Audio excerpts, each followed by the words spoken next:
官府每3年发一次老婆，可他却单身50年，连姑娘手都没摸过。作为村里最老的光棍，现在不仅吃藕片都能塞牙，甚至撒尿站一会都腰疼。看着四面漏风的家，又低头看看自己尿尿都呲在鞋上的身体，李万年咬牙决定拼了。越来越虚了，这次就算拼了老命也得抢一个，要不然我老李家可就绝后了。然而当他颤抖着走到村口时，却发现这里早就被10个年轻小伙围住。按照官府参军的规矩，过了50就不参军，也不参与发媳妇了，你也算赶上末班车了。这次有10多个小媳妇，随你们挑。挑剩下的小媳妇怎么办？他们都是敌军家眷和罪臣后代，挑剩下的基本会送到春楼或者军营，所以能被你们选上是他们的幸运，不然可要遭老罪了。这时官府敲锣声传来，所有人都紧张起来。站好队，精神点，官老爷带着小媳妇来了。官府的送亲队伍有20几人，其中小媳妇就占了一半。对于大部分光棍来说，都想找个农家女，因为他们知道种田种地操持家务也能生儿育女。但李万年不一样，他还是喜欢白又瘦的。怎么很多这样的？这些女人可难养活了。村长瞪了李成华一眼，随即上前迎接队伍。各位军爷官爷辛苦了，这是我们村准备的茶水，诸位稍作休息。你们是最后一个村了，赶紧选完之后，我等还要回去复命。好哈，军爷稍作休息，我们这就选。村长把李万年往前推了一把，但下一秒就几个被年轻人挤到了地上。让爷爷我先吧，孙老爱又都白说了。一边去一边去，老掉牙了还要媳妇，你别死在床上。几个年轻人直接冲上去就挑选，而李万年趴在地上，眼睁睁看着姑娘挨个被小伙们抱走，最后只剩下3个年轻貌美的女子看着只剩1颗牙的李万年。老乙就选中间那个。3个女子也是露出痛苦的神色，她们仨是亲姐妹，既不想嫁给糟老头，又都想活下去。敢问军爷，我如果选一位，剩下的2位是不是要送去军营？是的。李万年沉思片刻，下一秒却让所有人都震惊了。这3个我都要了，我要娶仨。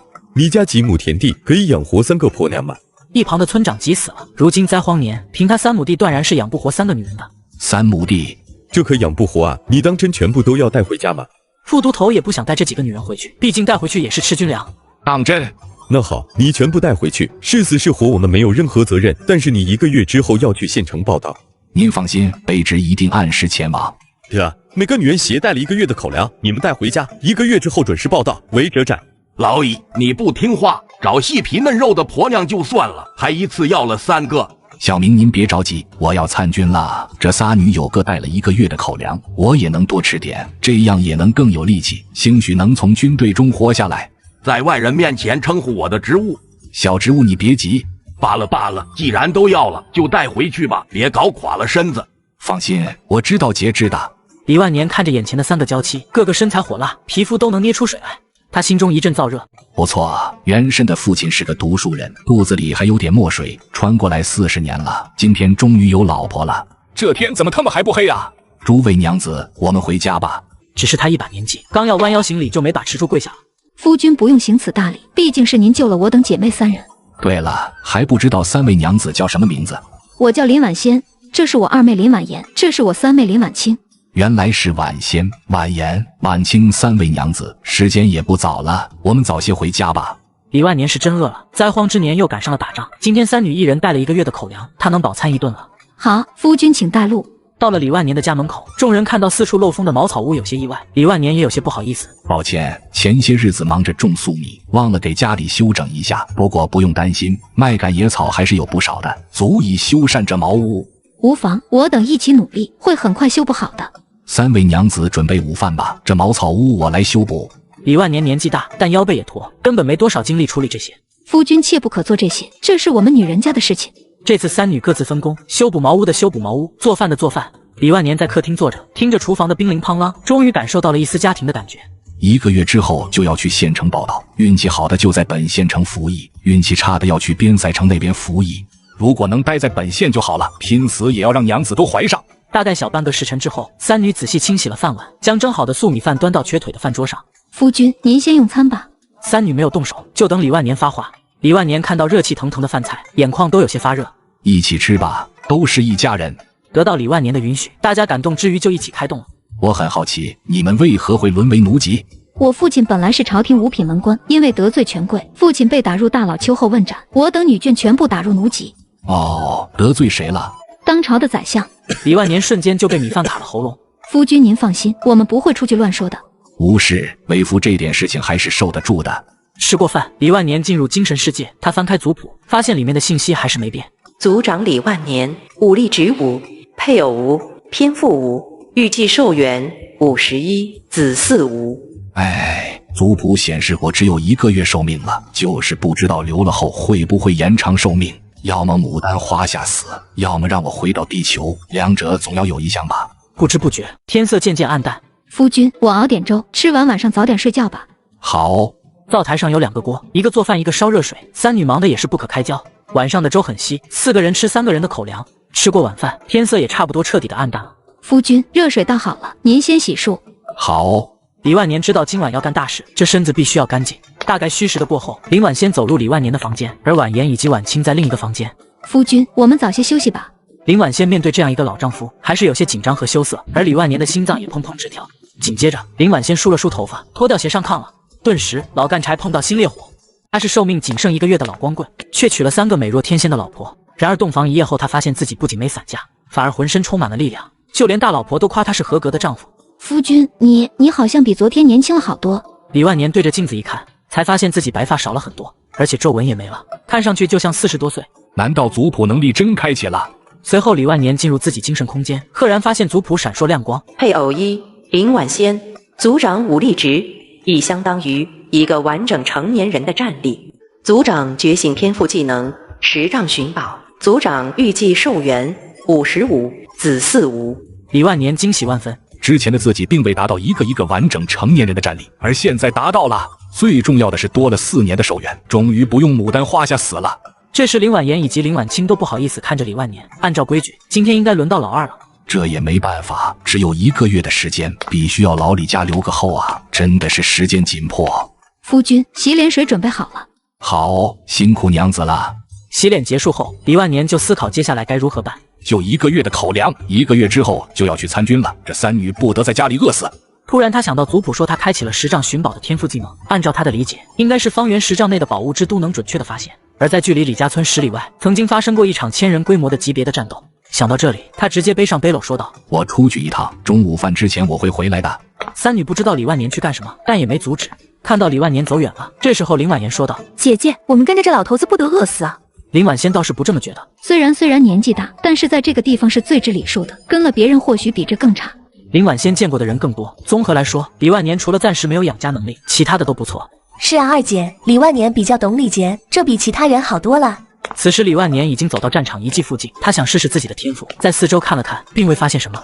随即他深入战场遗迹，不一会发现地面有光芒隐现，他随即拿出锄头挖掘，不一会就看到了一颗碎银锭子，大概是3钱。1两银子大概是1000文，一个农民1年种地的收入也不过3两银子，这一锄头下去就直接解决了1个月的收入。但这还不够，家里有4口人呢。随即开始继续探索四周，这时他再次看到一个亮光，而且这个亮光更亮眼。这一次挖到了1两完整的银子，这一下他足以让一个人活4个月了。直到接近正午的时候，李万年已经挖掘了20多两银子。这些银子足够生活1年的了，加上地里面的粟米，1两年是不用担心温饱问题了。正好离平安县城不远，正好置办点东西。走到大街上，李万年能看到诸位行人身上财宝闪闪发光，有的放胸前，还有的把铜钱串好放裤裆。进入城内后，他直奔城西的布店，打算在这里采购一些布匹给3个老婆。花了1两银子买30多尺布匹，又买了1斗粒米装入布匹内。这些米加上粗布重量超过50斤了，幸好昨晚武力值增长，要不腰都要断了。而此时3女急死了，一旦李万年出事，他们就要被送到军营。此时3女看到他，急忙上前帮他接过背篓。夫君不是说中午就回来吗？怎么这么晚？抱歉，我中途去了县城，买了些粟米还有布匹，这布匹打算给你们做衣服用的。李万年打开背篓，3女才知道有大量的粟米和布匹。夫君，这些很贵的，你哪来的银子？路上捡到银子了。捡到的银子？林婉言不太相信，老百姓手上都没银子这个东西，怎么捡？是的，我饿了，饭好了没？李万年知道解释不清，干脆就岔开话题。早就好了，吃饭吧。林婉先将粟米倒入米缸，看着米缸越来越满，脸上也浮现出久违的笑容。吃过饭，又到了睡觉的时候。今天睡完之后，武力值是不是又要增长了？或者天赋觉醒更多，或者寿元更多？夫君，今晚您和婉言睡一屋可行？大姐风韵成熟，二姐冷艳动人，此刻2女脸颊都红到耳根。今晚就辛苦婉言了。李万年感觉自己身上背负着巨大的任务，要加快速度了，不然下个月初就要去县城集合训练了。晚上，他还是如同之前那般梳洗完毕，然后就在被窝里面等着。林婉言犹豫了一会，最终还是来到李万年的房间。当一切已成定局的时候，两行清泪已从他眼角滑落。第二天醒来，李万年一下子起身下床，此时他的脑海中再次出现那个族谱。族长李万年，武力值2，相当于2个成年人战力，配偶林婉仙、林婉言，天赋20丈寻宝，预计寿元58，子嗣无。我这体魄爆棚啊！不仅寻宝范围增加，战力也增长了。走到房间外，看到米饭已经做好了，而且是干米饭。夫君，您洗把脸吧。夫君这2日气色好了许多。是吗？如果再拿下林婉清，自己就是一个30多岁的大小伙了。这样下去一定会引起村里人怀疑的。饭好了，吃饭吧，夫君。吃了一大碗素米饭之后，他决定去后方大山寻找一些野味。我稍后去山上寻找一些野味，可能要下午回来。中午你们要是饿了，就自己做饭吃。夫君，后方那大山听说有大虫，很危险。无事，我不深入，顺便挖一些草药，也能在县城换点银钱。李万年是一定要去的。俗话说靠山吃山，靠水吃水，他不能浪费这些自然资源。随即就拿着砍柴刀，扛着锄头以及背篓，朝着村外而去。刚走到村西口，就听见李志明在喊他：“老李哥，去哪呢？”“我去山里面挖点草药。”“老李你……”李志明发现李万年气色好多了，这一把老骨头竟然没有被3个女人折腾死。我走了。李万年知道自己变年轻了，随即赶忙离开。难道是我媳妇娶少了？李万年走出村口之后，就加快了脚步，朝着大山而去。如今他已有2个成年人的体力，脚步轻快，不多久就到了山脚下。入山1里多路，他就看到远方有一处绿光闪现，凑近一看，发现竟然是一颗人参，应该有30多年了。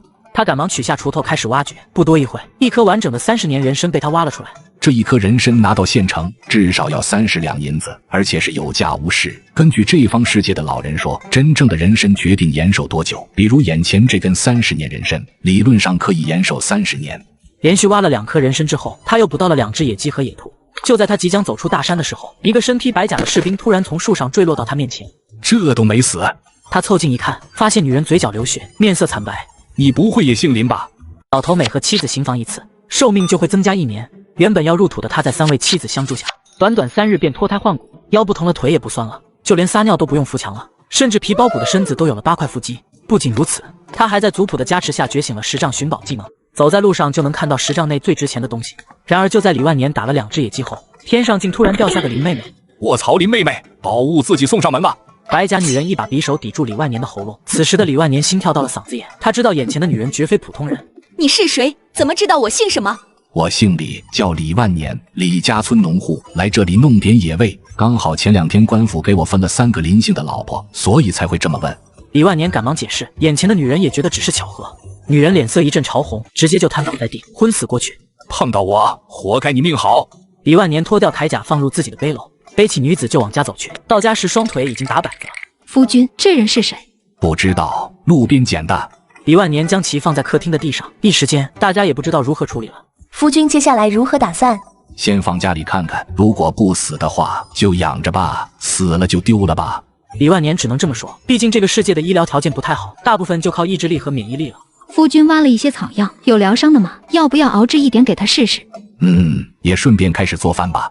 李万年坐了下来，他确实饿了。姐姐今天缝制了芦草被子，我给她盖上吧，不然会着凉。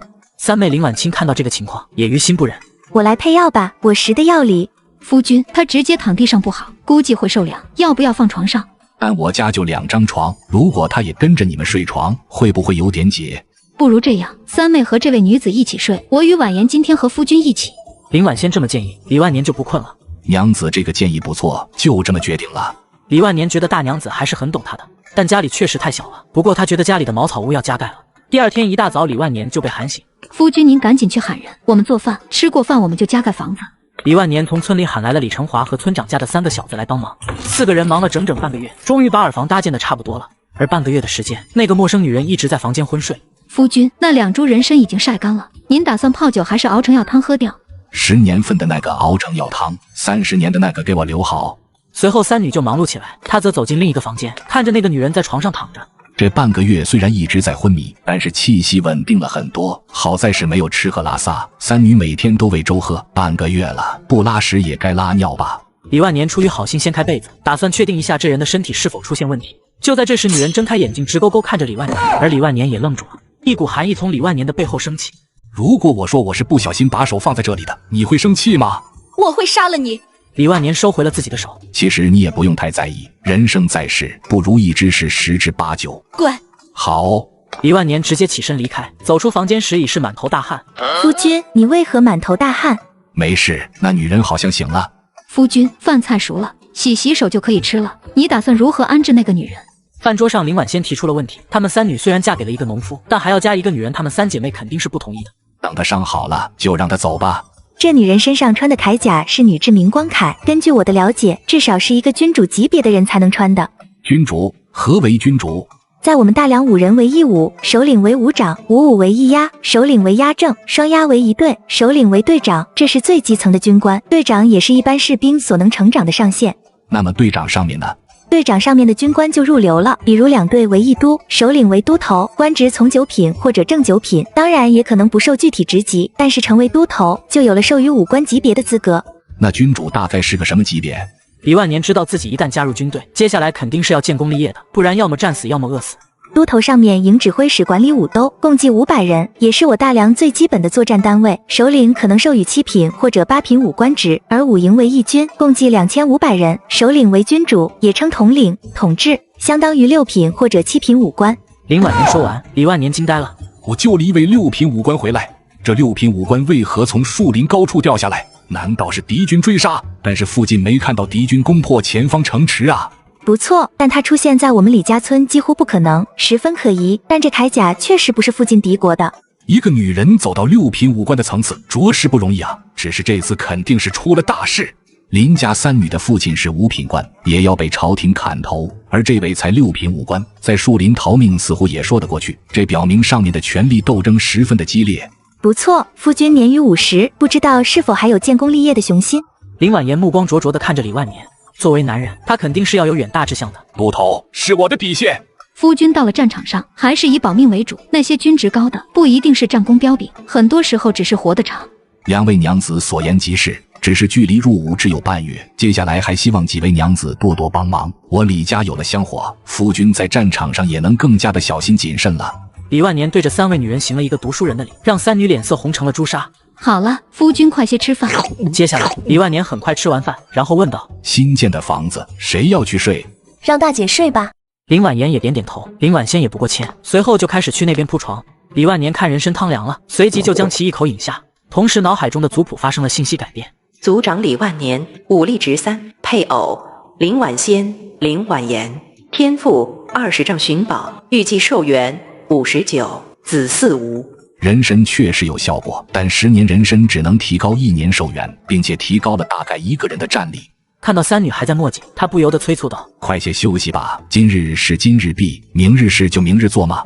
3妹林婉清耳根子红了，她在客厅磨蹭了半天，也不得不进屋了。60岁老光棍刚娶了3个娇妻，第2天就又领回来个女将军，可他却还嫌不够，接着又去青楼买氏族少女当老婆。不行，还是不够，马上要去当兵了，得拼死多留点种。而且这族谱也没变化了，得娶几个没血缘关系的才行。就是不知道有了种会有啥变化。原来老头有一本族谱，每多一个配偶，寿命就会增加几年，数量越多，不仅自身武力值越高，而且探宝天赋面积越大。然而距离去军营还有不到10天，他才决定去青楼碰碰运气。客官累了吧？里面请，里面请。李万年还没反应过来，人就到了春楼里面。不知价格几何？300文起，酒水另外算钱。李万年直接拿出300文钱，300文如今这个世道也就买1斗米，大概12斤半。那您看看这些姑娘，哪个是您看中的？就她吧。李万年选中了一个模样看起来不太大的女人。小燕，带着客人去房间吧。是。在小燕的带领下，李万年到了一个小房间，火急火燎的完事之后，李万年却发现族谱没有任何变化。不行吗？这难道不算配偶？李万年还有正事，所以要告辞离开了。客官且慢。小燕跪倒在他的跟前，眼中带泪。姑娘，这是何意？客官，我是被家人卖到这里的，我不想干这样。客官要是不嫌弃，将我赎走吧，我很便宜的。多便宜？家里人给我卖了5两银子，客官要是愿意的话，10两银子就能将我赎回。但是你能为我做什么？我可以种田种地，还能烧火洗衣做饭，我还会做衣制鞋。你会制作铠甲吗？会，我外公就是给官府制作铠甲的。小燕这么说，李万年倒是有些意外，因为对于普通人来说，私藏甲胄是死罪。好，跟我去见老鸨子。李万年带着小燕就去了老鸨子那边。客官，您这可不止一盏茶的功夫啊，得要400文。这女人我要了，3两银子我可以赎回去。李万年这么说，老鸨子很意外，但觉得这个价格不合适。我都花了10两银子买来的，你3两银子买回去，我不倒亏7两啊！你这生意如此不好，还敢花10两银子买姑娘？据我所知，前方战事不利，这平安县城马上就人去楼空了。你带着一群姑娘，还想着赚钱吗？我大梁军力强盛，断然不会出事情的。但你要是想买，3两银子可不行，至少是9两银子。6两不行，至少9两。不行，拉倒！李万年直接扭头就走。哎呀，客官，7两400文，您要是觉得可以，就带回去。拿卖身契过来。李万年可是识字的，没有卖身契他不会给钱。老鸨子也很快拿来了。李万年在卖身契上重新签字画押，随即给钱。恭喜客官得到美娇娘1位。老鸨子话音刚落，李万年的脑海中的族谱再次出现变化。族长李万年，武力值5，配偶林婉仙、林婉言、林婉清、张小燕，天赋20丈寻宝，预计寿元60，子嗣无。武力值竟然增长了，现在小燕属于我一个人的配偶了。走吧。平安县城的大街上，小燕子跟在李万年的背后，亦步亦趋。客官人，我帮您背背篓吧。小燕不好意思，虽然被赎回了，但只是转换了主人。不用，你说你会编织铠甲？小时候看到我外公编制过，但前些年他去世了，我外公家只有女子，我的母亲也没办法去官府做事。但是官人放心，奴家会编制铠甲的。小燕子很怕李万年不相信。去城北。到了城北之后，他先看趁手的兵器，来到城内最大的一家铁器铺。客官要什么铁器呢？我要上战场，帮我弄个趁手的兵器。李万年看着琳琅满目的兵器，刀枪剑戟斧钺钩叉应有尽有，接连换了10几把武器，他都摇了摇头。你这些刀剑太轻了，有没有长一点的剑或者刀？仓库倒是有1把，不过有50斤，一般的刀剑只有10斤左右。这种武器需要立时使用。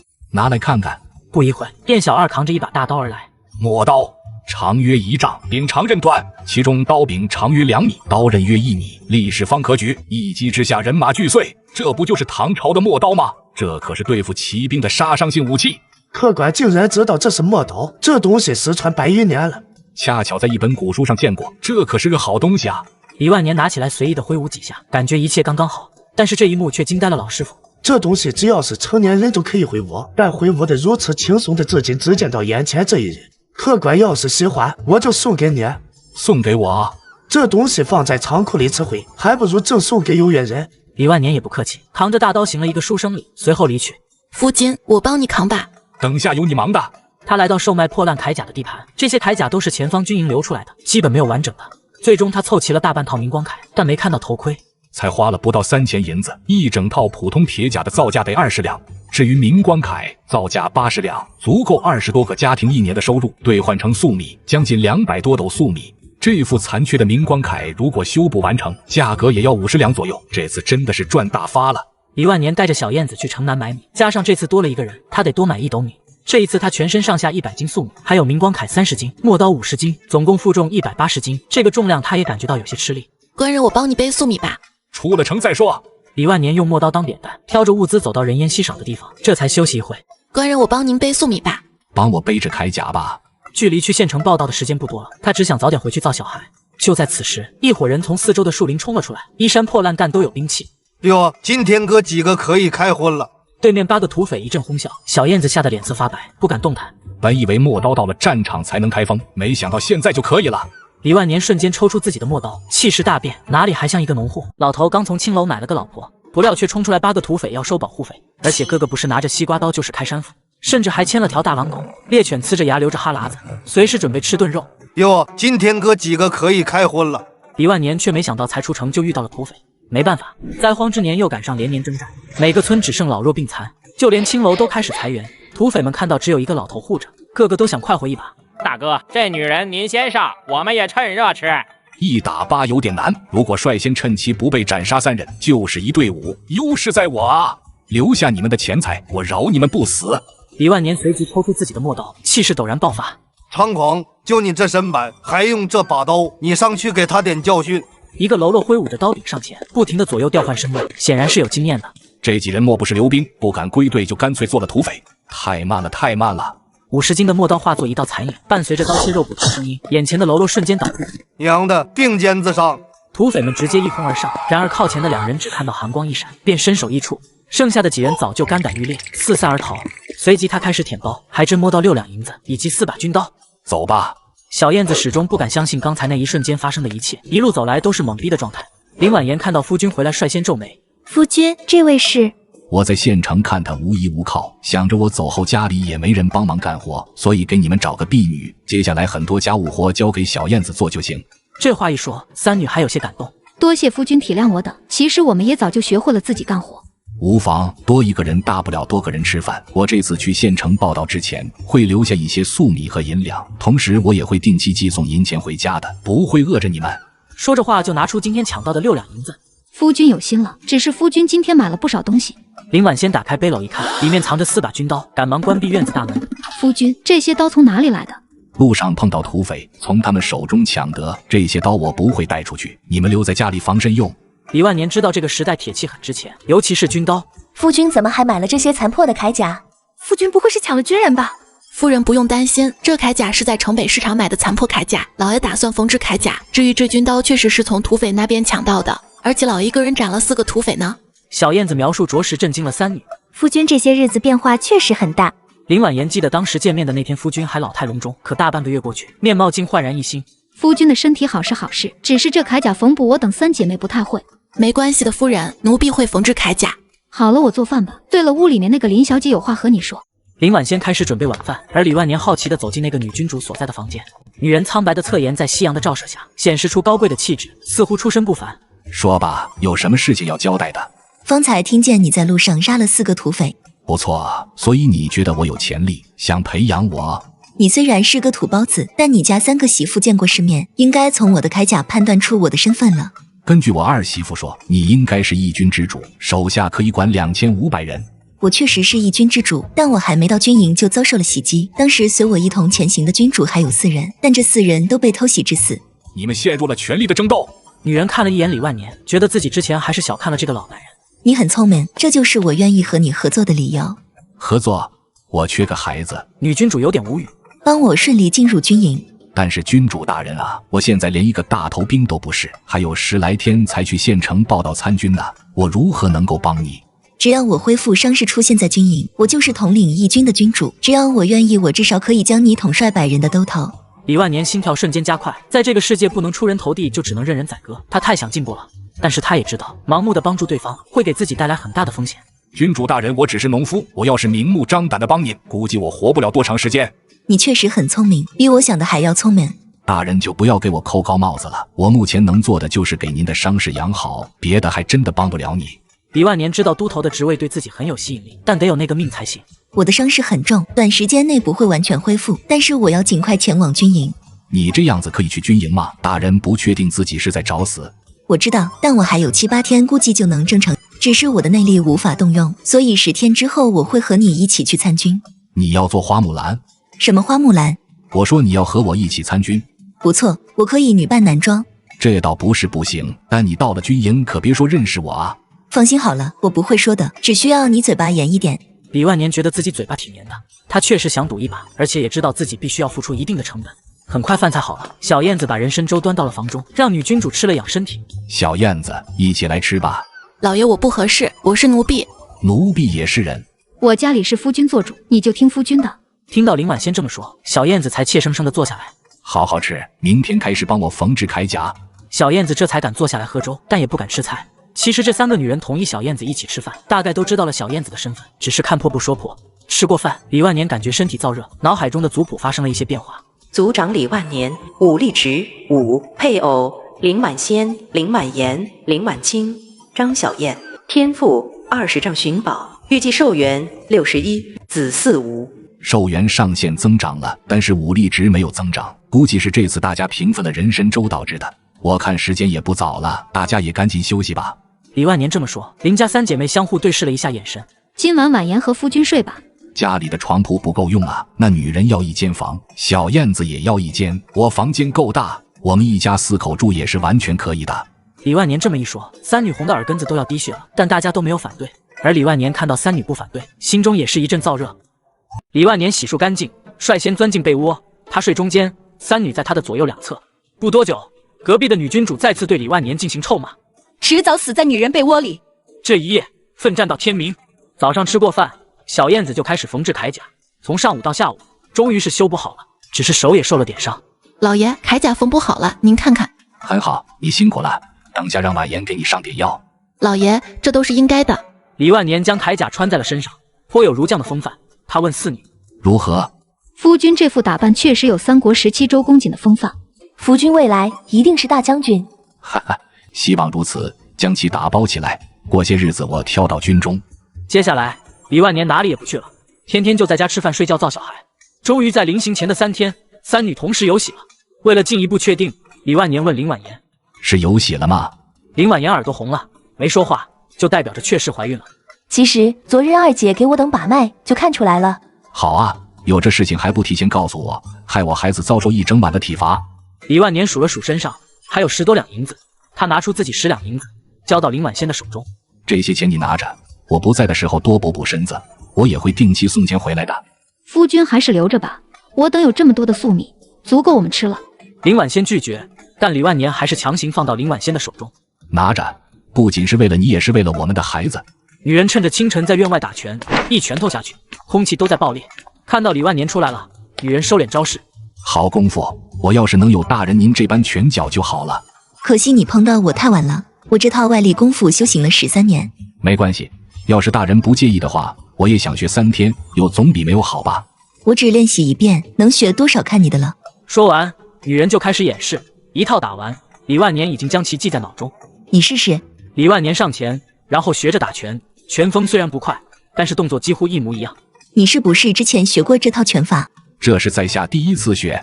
我不信。信不信由你。对了，忘了问你叫什么名字，我记得你应该是姓林来着。我叫林英台。和我媳妇的林家没有关系吧？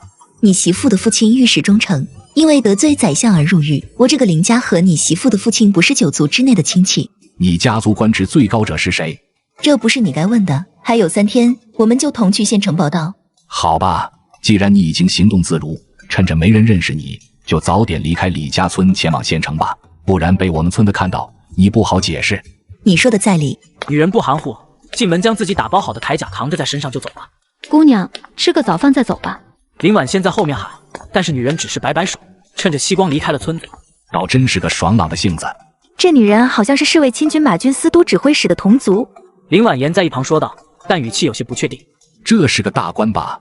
官职其实不大，也就是5品官，和我父亲同级别，但我父亲只是御史中丞，只有一张嘴皮子。这人的父亲手中握有兵权，是大梁皇帝的亲信，只是没听说他有个女儿啊，只有一个儿子。这家伙会不会一直都是冒充男人？这个不确定，夫君只需明白这人可以利用，但暂时不可深交。要知道咱们这里不归朝廷管。咋地？这里还能上天了不成？夫君在地方上有所不知，这北凉有多个节度使，节度使比皇帝还像皇帝，就好比本地的幽州节度使节制16州，在皇权不下乡的情况下，他就是本地的王。林婉言说完，李万年的脑海逐渐地浮现出5代十国时期的燕云16州的情况，只不过局势稍微有些不同，统治这里的不是后汉，而是大梁，而且还有5道文明。会不会这家伙来此地是想篡着幽州节度使的权力啊？5个君主前来这里当差，足以节制10万兵马，而节度使手上也就10几万人吧。或许吧，我父亲就是因为说了幽州节度使拥兵自重，就被朝堂上的官员攻击，最后落得如此下场。哎，朝堂之上没有对错之分，只有利益之分。老丈人或许还在大牢里关着，等我哪天有能力了，把岳父大人解救出来。夫君有心了，不过这种事情暂且不急，也不要对外人提起这件事。在这个世界，除了兵权，一切都是虚的。娘子所言极是。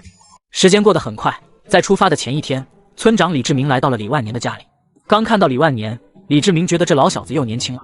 老李啊，明日一早你们就在村口集合，准备去平安县城北的军营点卯，另外多带点粮食。听人说军队的伙食标准又下降了。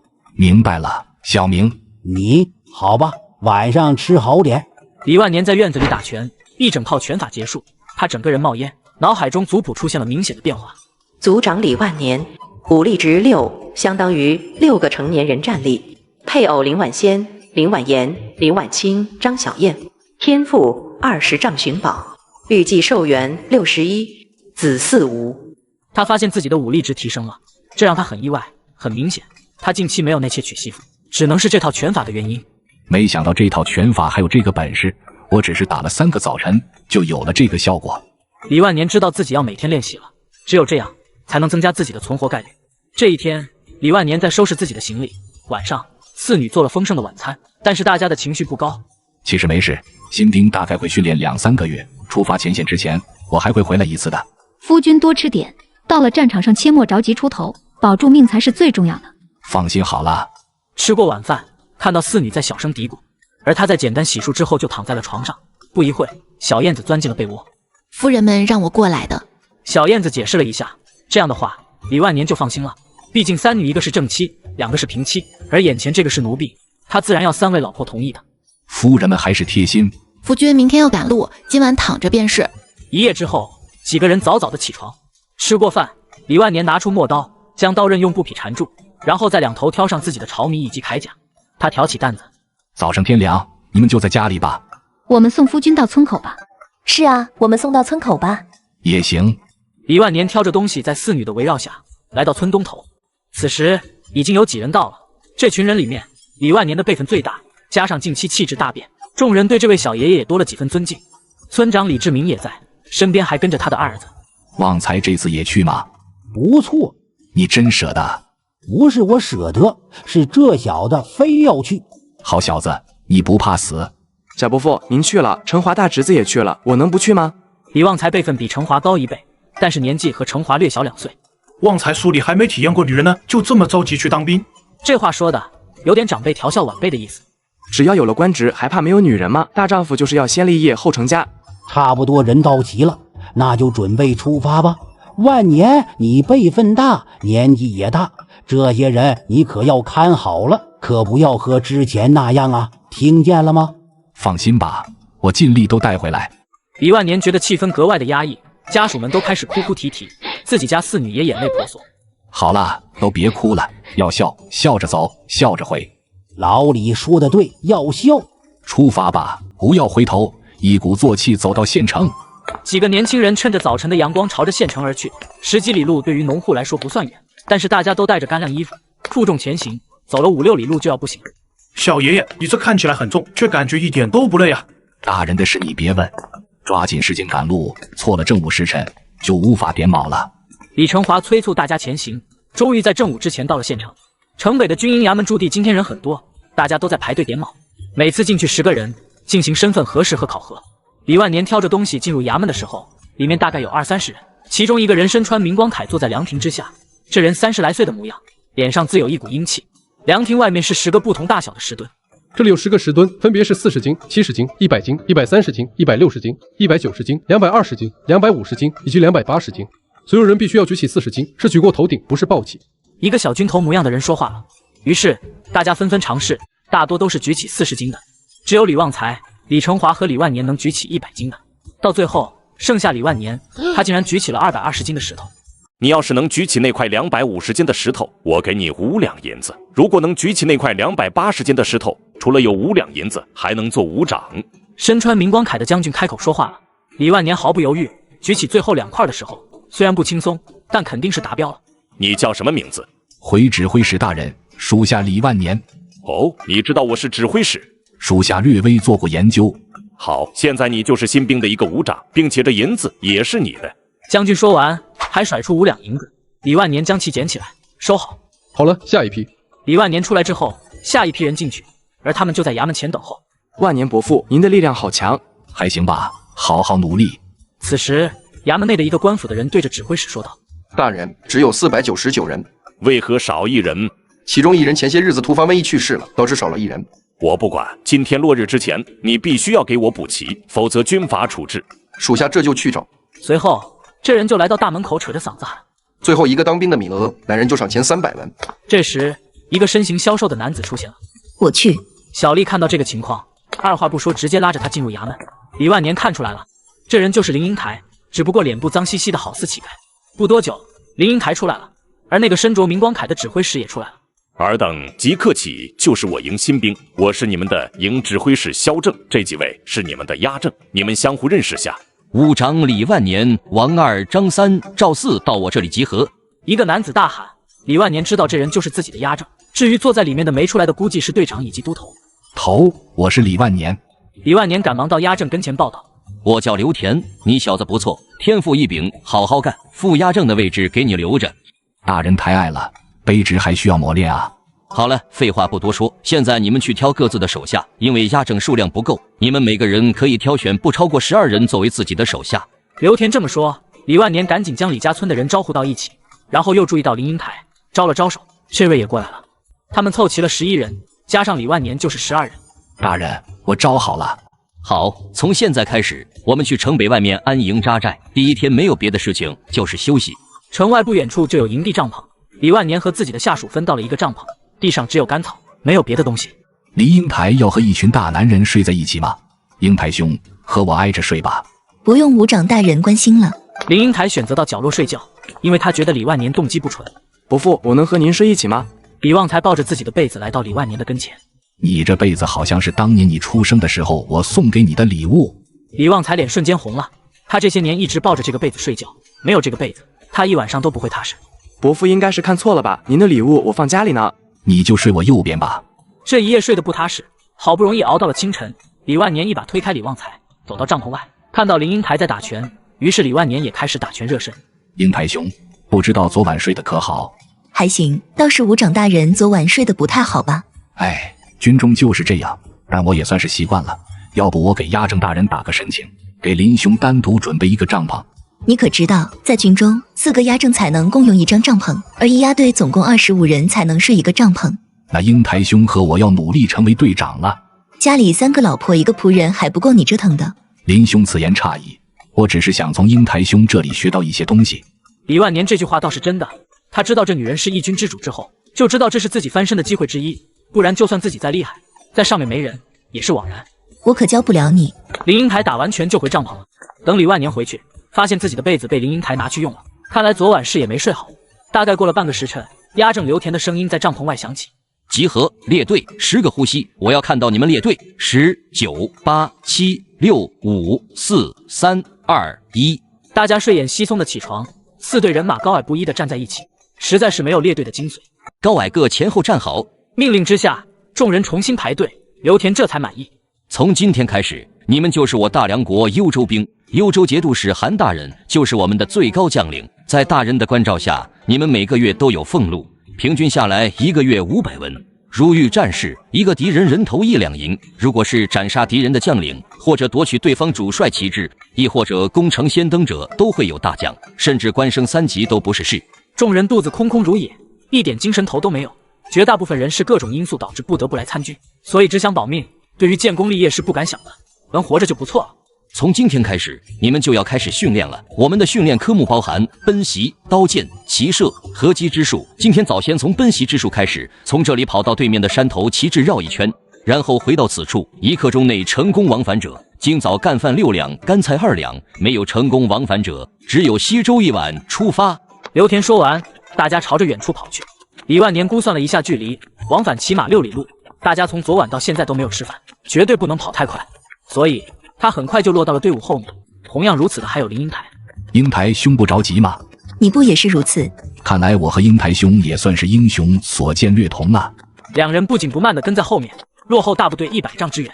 但其实跑了1里多路的时候，就有人坚持不住了，开始降低速度。到了2里路，就有人明显的落后了。到了3里路的时候，绝大部分人已经放慢了走。而本来在后方的李万年到了队伍中间。等到距离100丈的时候，刘田观察着旁边的沙漏。今天吃干饭的人大概1个都没有。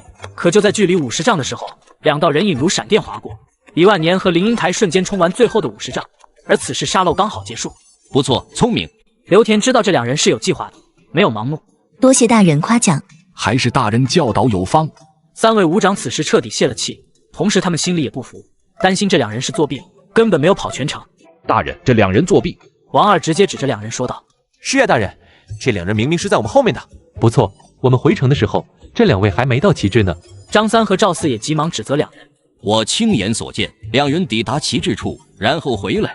这次奔袭，我原本预计是没有1人完成，毕竟你们不知道体能节制之术，在战场上奔袭最忌讳的就是大战斗开始之前就消耗了自己的体力。要知道，一场几千人规模的战斗，可能要从早上打到日落，而当时你们没有吃饭，如何坚持到太阳落山呢？我这次并不是考验大家的速度，而是考验大家分配体力的能力。显然，你们3人是不达标的。”刘田说完，三人也就理解了，但还是有些不服气的，毕竟都是庄稼汉，凭什么别人就能吃干饭？等大家陆陆续续回来，刘田就组织大家去城门口等待饭时，刘家正带着李万年以及林英台走向了鸭正们吃饭的摊子。李万年注意到粟米饭桶旁边还有一个小饭桶，里面竟然掺杂了小麦。不用看了，旁边是几位队长吃的。至于都头大人吃的饭是以小麦为主，粟米为辅，指挥使大人吃的是小麦。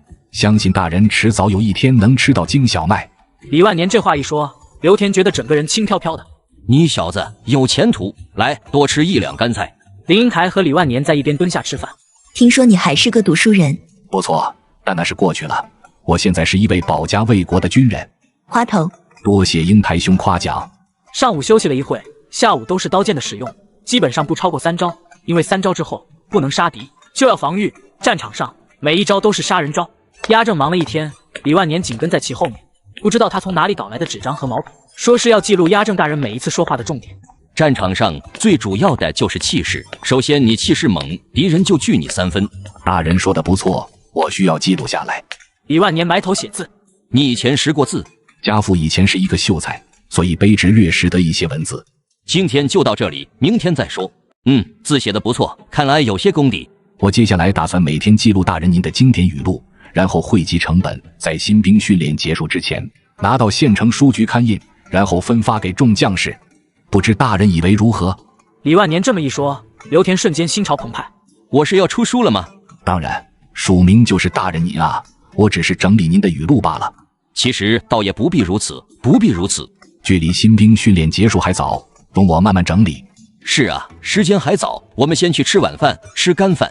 李万年不是鸭正，但却在一天吃了2顿干饭，这让其他人羡慕得牙痒痒。吃过饭，李万年走进帐篷，看到大家已经躺着了。伯父，您和刘大人认识吗？和你一样，也是刚认识。感觉你们像是认识好多年一样。傻小子，慢慢学吧。到了半夜，气温骤降，小雨也开始下了起来。林英台没有被褥，加上体内的伤势没有恢复完全，此时冷得直哆嗦，不得已只能起床在帐篷内走动。英台兄，我这被褥很大。李万年掀开被褥一角，但林英台没有回应，而是继续在踱步。于是他一把抱住林英台，直接就钻入了被窝。此时的林英台心慌不已，也不敢喊叫，感受着李万年炙热的胸膛，感觉整个人都要融化一样。搁着我了，谢谢夸奖。就这么一觉到天明。早上，林英台趁着大家没起床，回到了自己原本睡觉的位置。接下来9天，每天都是奔袭之术、刀剑之术。到了第10天，训练之后，军营休沐半日。刘大人，趁着休沐，我在城内略备薄酒，请您赏个脸。有心了，但是你还没领取月俸呢。大人不用担心，虽然月俸还没给，但大人对我这10天来的恩情，我实在是还不完啊。尤其是卑职到了战场上，说不定就要马革裹尸呢。趁着还在的日子，早些请您吃几顿酒，好报答您的恩情。好，你来安排，只是让你破费了。大人无需与卑职客气，卑职一身臭汗，先去河水里面沐浴一番。好，我也稍微梳洗一番。洗漱结束之后，两人前往了城内。李万年带着人来到了一家春楼附近。大人，卑职在里面准备宴请大人，不知大人以为如何？要是大人觉得不行，卑职还可以。极好，极好，此处极好。刘田兴奋了，这地方他都舍不得来。那大人里面请。好。刘田整了整衣衫，觉得自己这次还是大意了，应该换一套更加体面的衣服来。哎呦，这不是李客官吗？李万年虽然有些时日没来，可老鸨子不会忘了他。是啊，我要2个姑娘，另外点7、8个菜，荤素搭配，再上2壶酒。我和刘大人有要事相商。姑娘们出来吧。老鸨子喊完，姑娘们就出来了，任由他和刘田挑选。刘田去了房间之后，李万年就将剩下没吃完的饭菜全部打包。老鸨子结账。李万年不打算睡姑娘，所以价格会便宜点。好，公子可吃好了。好了，你可得给我便宜点，我在城外还有500个弟兄呢。公子，你也是老顾客了，价格您也知道，那个姑娘500文，陪您喝酒的姑娘100文，酒菜500文，我收您1两银子，您的姑娘就算是免费的。好。李万年丢出1两碎银子，拿起剩菜就朝着城北而去。到了城外的军营，李万年进入帐篷，看到李万年提着油纸包回来，李旺财和李成华以及村里其他小伙子凑了过来，一副渴望的样子。林英台也在，但是没有凑过来。小崽子们，一起吃吧。英台兄，这个小份是给你的。李万年拿出一个小份给林英台。我没那么娇气，大家一起吃。伯父，多谢您的饭菜。多谢小爷爷的饭菜。小崽子客气什么，使劲吃。大小伙子们都很感激，吃得狼吞虎咽。李万年走到帐篷外面，享受着夕阳，感觉到片刻的轻松。不一会，林英台走了出来。你怎么不吃？吃饱了。胃口不大。哪有你胃口大？今天下午又去嫖娼了，我没跟踪你，是你身上的脂粉味道太浓了。我就啥也没干，就好比我和你一样。林英台本想着讥讽李万年几句，没想到被人拿捏了，随即朝着城内走去。你也要嫖吗？李万年在后方大声喊道，军营中不少人都听见了。李万年，我是去买点吃的。好，可要吃饱点，毕竟年纪轻火力旺。李万年越描越黑，这导致林英台无法在此处多待，快速离。接下来的日子就是持续的锻炼，从奔袭刀剑到骑射以及合击之术，就这么过去了1个月的时间。集合！我说个事。刘田大喊一声，大家就集合到一起。指挥使大人仁爱，给大家3天休沐时间，3天之后的正午之前点卯，延迟未到者按头敌处理。另外，现在大家来我这里领取第1个月的俸禄，每人500文。李万年觉得情况不对，众人领取俸禄去收拾行李的时候，他将刘田拉到一边。押正大人，这次不会是出事了吧？前方战事吃紧，你们要提前上战场了，可不要说出去。从现在开始，我也不会承认我说过这句话。刘田说完就走了，也是怕人误会。李万年心情沉重。正常情况下要训练3个月，至少也要有2个多月，这才1个月就上战场，这些新兵蛋子能有几个活下来？我们这些人去了就是填坑的。出事了吗？林英台问道。但是李万年没办法说，只是给了一个眼神。伯父，我们一起回去吧。我们先回去吧，行李也暂时带回家。随即大家收拾好东西就朝着家的方向出发，一口气走到村口。村里小孩看到他们回来了，也回去通报。小奶奶，小奶奶，小爷爷回来了。林家3女以及小燕子正在晒草药，听到声音就连忙冲了出来。夫君，今日怎么回来了？新兵训练这么快吗？怎么这么多草药？是二妹打算在村里开个医馆，一来给乡亲们治病，二来也是贴补家用，3来也是保护自己。婉言的本事不错，相信我下次回来，你就是10里8乡有名的大夫了。夫君这次回来是遇到突发情况了吗？前方的战事可能不太好，休沐3天之后，我们也许就要上战场了。夫君，这次必须要去吗？当然，如果当了逃兵，你们就惨了。夫君这几天也别多想，吃好喝好就行。我买了猪肉，你们炖了补补。多谢夫君，您要去打仗了，也要多吃点。晚上饭菜做好，一家人坐在一起吃饭。3女才怀孕，肚子还看不出来，估计等李万年下次回来，孩子都出生了。最终到了出发的那一天清晨，大家的情绪都有些低落。不用担心，我的实力小燕子是知道的，在战场上不会有事的。夫君，你的年纪也不小了，军中应该不会让你到战场厮杀吧？我和我们押正大人的关系很好，而且我还是伍长，应该可以干一些后勤的活。那就好。好了，吃饱了，我要出发了。李万年还是将磨刀当作扁担挑起来，扛着行李走出院门。夫君，我们送你。林婉仙几人跟在后面到了村口，此时村口聚集了不少村民，大家并不知道马上要开拔前线了。老李呀，你是伍长，村里这些人都在你手下当兵，可得把他们带回来啊。放心好了，我会带回来的。乡亲们，运气好的话，我们秋收的时候就回来了。走吧。李万年催促这些小伙子们离开，大家回到了城北大营。刘田拿着名单等待，看到李家村的人回来了，松了一口气。以前经常有士兵借着休沐当了逃兵，一旦有逃兵，伍长和押正乃至队长、都头都要受罚。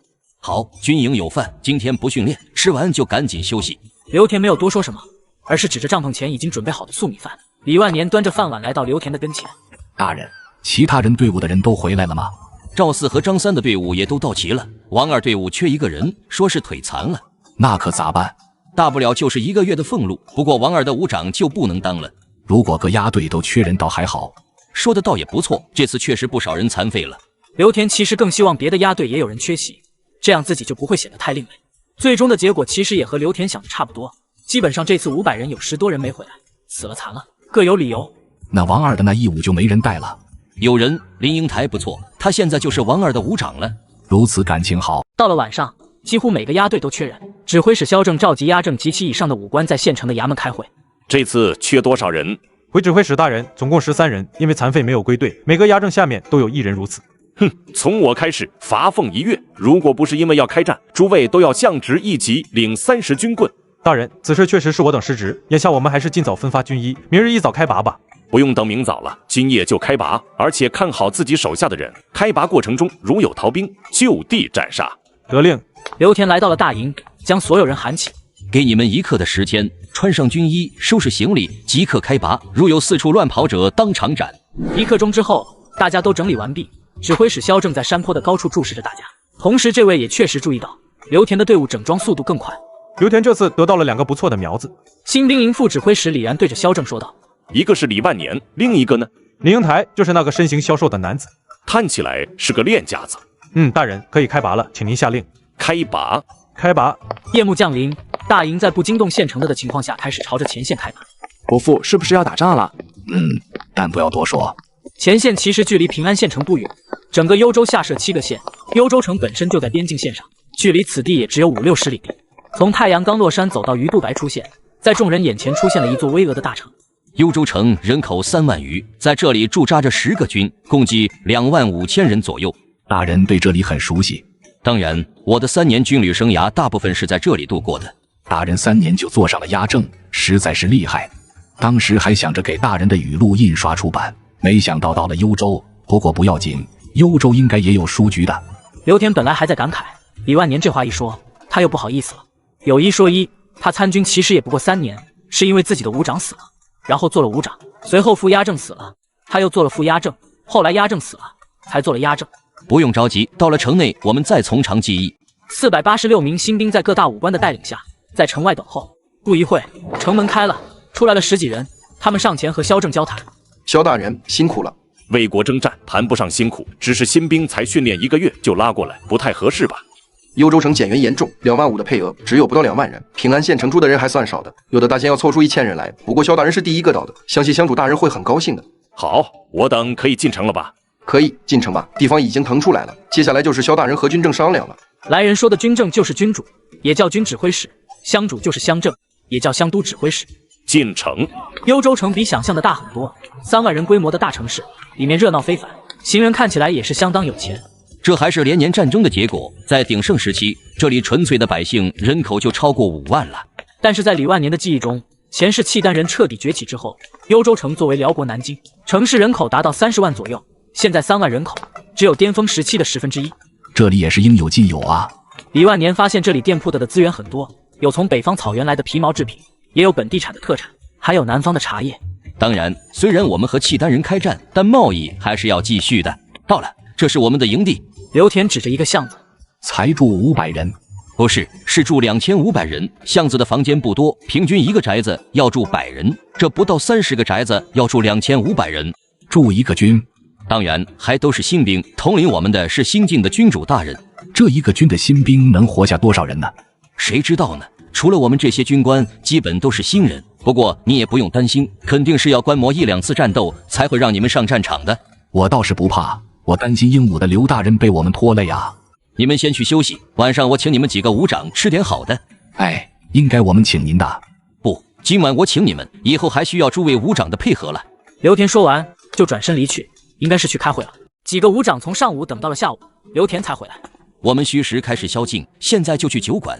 随着刘田走出巷子，在外面其实也看到很多士兵在街上游走，不像是巡逻。刘大人，平时我们也可以在城内四处走动吗？当然可以，只是不可以出城。城内是可以自由行走的，但前提是在军事训练以及打仗期间之外，同时虚实宵禁之后，也不可四处走动，违反者军棍伺候。多谢大人解惑。不一会，他们就到了酒馆。哟，刘大人来了，几位啊？总共5位，有雅间吗？哟，真不巧，雅间刚好订出去了，但2楼有个靠窗的地方。行吧，那就靠窗。于是众人就到了2楼，来到了靠窗的位置。几位大人吃点什么？你们呢？刘大人，您的口味就是我们的口味，我们不挑食。还是我和同僚来时候老8样，另外上2壶酒，麻利点。那好，您稍等，马上就好。众人看着风景闲聊，心情不错，但不一会儿就听到楼梯口的步履声。这不有桌子吗？怎么说没有桌子呢？一伙人冲了上来，为首之人的军服和刘田一样，其他人也是腰间别刀，看起来杀气腾腾。姓王的，万事要分个先来后到吧。我倒是比你先参军，所以这桌子是我的。你也就比我早3天入伍，不知道还以为你早我3年入伍呢。呵呵，早3天也是早。今天这桌子我们要定了，你带着你的新兵蛋子滚蛋吧。娘的，是不是要打一场？刘田一拍桌子起身，打一场就打一场，但你要说怎么打，是我们2个人打，还是大家一起打，还是一个个打？王丽说完，他身后几人就撸起袖子，人家开门做生意，我们也不好耽误人家时间。就这样，你我各派出1人打1场，赢了坐下吃饭，输了滚蛋，如何？好，就按照你说的办，只是输了可别怪我们啊。我姓刘的，一口吐沫一口丁，自然说话算数。这里施展不开，咱们在1楼比划。好。到了楼下之后，众人也围了过来，因为1楼到2楼有中厅，所以2楼的人也能看到1楼的情况。店家也见怪不怪，甚至挪出一个大的空地给双方人马表演，还画了战圈。认输或者出圈者输，大家没有意见吧？我没意见。那好，陈超、万年2人被自己的上级点到，来到了中间的空地。别着急，大家不妨下点注啊。王丽如此一说，大家纷纷点头，随即就开始立庄开盘。我押3两，赌陈超赢。王丽直接拿出3两碎银子，这是一个押正3个月的俸禄。呵呵，我押3两，赌李万年赢。刘田自然不能怂，也拿出3两碎银。接下来，张三以及赵四也纷纷押注，但是他们只能押200-300文。大人，我要押我赢。李万年直接拿出5两银子，直接就吓傻了刘田。万年老弟，别意气用事。刘大人，你还有没有银子？借我1点。我身上不多了，还有1两，本打算请你们吃饭的。那就多谢大人了。这1两银子赢的钱我们对半分。英台兄，借我1点。李万年知道这家伙有钱，之前这位随身带了2个大银疙瘩，他的20丈寻宝能够看到大家的钱。林英台是他们5人之中的大富婆。我钱不多，借我10两，赢了分你1半。你知道我有钱。别说这些废话了，凭我们的关系，借还是不借？李万年开始道德绑架，林英台抹不开面子，拿出10两银子。我押21两，不知王大人跟不跟？王丽觉得很没面子，随即将自己身上的10两银子全部押了上去，但个人也只出了13两，比李万年还少8两。你们几个借我点，我回去给你们。其他人也跟着下注，不过赌李万年输的人占据了9成，只有1成人买李万年赢，也就是刘田几人。好了，现在可以开始了吧？于是李万年和陈超站在众人中间，就等着比试开始。开始。随着王丽和刘田一声令下，战斗瞬间开始。陈超主动出击，李万年不疾不徐，等对方快靠近的时候，一个侧身躲过对方的拳锋，然后借力打力，直接轻轻一推，陈超身子一个趔趄，朝着前方扑了过去，直接就掉落在圈外。整个过程中，2人都没有真正的对上一招，但按照规矩，李万年就是赢了。哈哈哈，好好好！刘田兴奋不已，恨不得跳起来了。这局不算，有本事再来一盘。说好了1局定胜负，那就是1局。这家伙只是耍巧，算不得真本事。有本事咱们再比1局，重新下注。王大人，你跟我说没有用啊，饭桌已经是我们的了，我跟你还有什么好比的呢？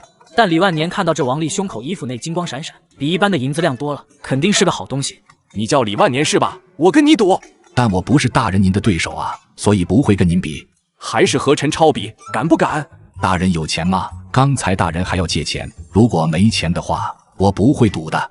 王丽犹豫一瞬，然后咬着牙从怀里掏出一块金疙瘩。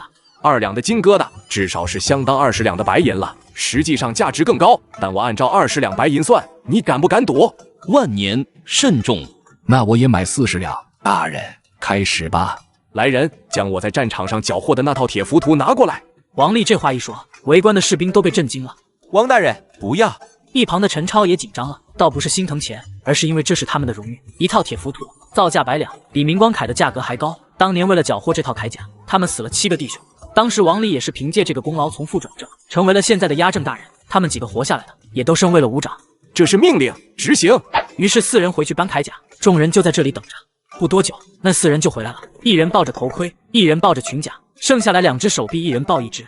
这是铁浮图，是契丹骑兵的装甲，本来还有一套马的护甲和人体的护甲构成整个铁浮图。可尽管只有骑兵本人的铠甲，这重量也有80斤，已经超过1两白银，刀枪不入。穿着这一套铠甲，再略懂拳脚，以1敌100不是问题，所以我全部押了。你呢？王丽说完，李万年是双眼冒光。明光铠固然好，但是没有头颅，而且我的级别也没到。但是这个铁浮图一开始就是给士兵穿的，只要略作改动，做出敌我分别的标识，我也可以穿。好，我就梭哈了。李万年将自己剩下的白银全部押上，双方的价值基本相等了。万年兄，完大了。无妨，大不了不赢不输。那好，陈超，这次你要是赢了，我推举你为副押正。大人请放心，这一次我不会大意了。随即2人再次进入战圈。陈超刚开始十分谨慎，稳扎稳打，但李万年总能找到机会溜开。于是陈超决定放弃保守的攻击方式，突然开始扫堂腿，让李万年没有空间逃窜。就在陈超将李万年逼到边缘地带的时候，李万年突然找到机会抓住陈超的脚旋转起来。走你！李万年大喊一声，陈超直接被他从门口丢了出去，滚落在地。哈哈，我赢了，多谢王大人的礼物。王丽看到这个情况，已经没脸在这里了，直接带着人离开。老李，我爱死你了！刘田一把抱住李万年，几个人闹腾了好一会儿，才回到楼上。此时店小二已经上好酒菜了。来，我们来敬万年兄一杯，干杯！李万年也举杯回敬。接下来就是大家正常吃饭的环节了。老李，你这身手可以啊！主要是他们轻敌了。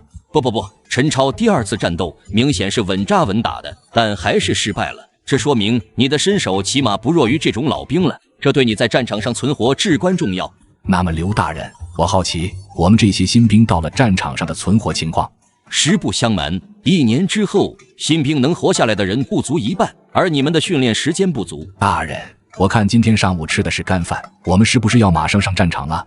你很聪明，确实如此。不出意外，这2、3天应该会有动静，但具体我不方便说。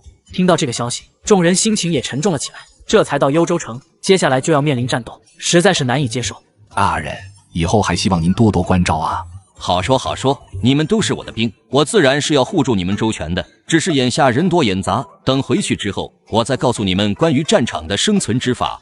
刘田也确实不想看到大家死亡，也有一定的信心，尤其是看到李万年之后，他觉得他这一压的士兵可能是存活率最高的。一直喝到有时正，他们才结束，然后摇摇晃晃地朝着驻地而去。这次还有好多菜没吃完，加上重新炒了几个菜，加上几壶酒，全部打包了回来，分给其他兄弟。大家吃过饭，其他人也打算回房间休息。英台兄，今晚来我房间睡。我和我的部下一个房间。刘大人，要不这样，我们几个武长和您睡一个房间。就这么决定吧，你所在的那个房间就腾出来，咱们几个住。房间是那种土炕，一条炕可以住10来个人，现在只有5个人。林英台主动睡在边角，李万年非要挨着林英台。英台兄，你今天好像话不多。睡不着就去外面吹风。英台兄是不是那个来了？李万年已经很小声说，但还是被林英台捏住大腿肉，疼得他连忙挪开身子。李万年则基本确定林英台是大姨妈来了。大家行军一整夜，上了床，不一会就都睡着了。李万年苏醒之后，发现林英台被自己抱着，连忙将其放开，却注意到林英台的耳根子发红。他假装刚醒，穿上衣服，在院子里打拳。等到大家都陆陆续续起来去洗漱，李万年回到房间，发现这位脸色还是有些发白。还是很疼吗？有话说，有屁放。我想知道我的武道水平在哪个级别？你差不多刚入门，属于练皮境前期。练皮？武道境界分为练皮、练骨、练血，又称铜皮、铁骨、废血境。你大概还是处于练皮境界的前期。这练皮境该如何突破？吃好喝好，天天打拳，并且做一些击打训练，锻炼自己的皮肤，达到铜皮境。这时候一般的刀刃隔着衣服很难划伤你的骨头，而到了铁骨境，你就像是穿上了一层铠甲，如同你得到的铁浮屠和明光铠，普通的弓箭难以对你造成有效伤害。如果是废血境呢？废血境，你想的倒是挺好的。废血境的你身穿铁浮屠，能一个昼夜奔跑100里，此时你的气血如沸腾的开水，不停地为你提供耐力。竟然如此强大，不知道英台兄在哪个境界？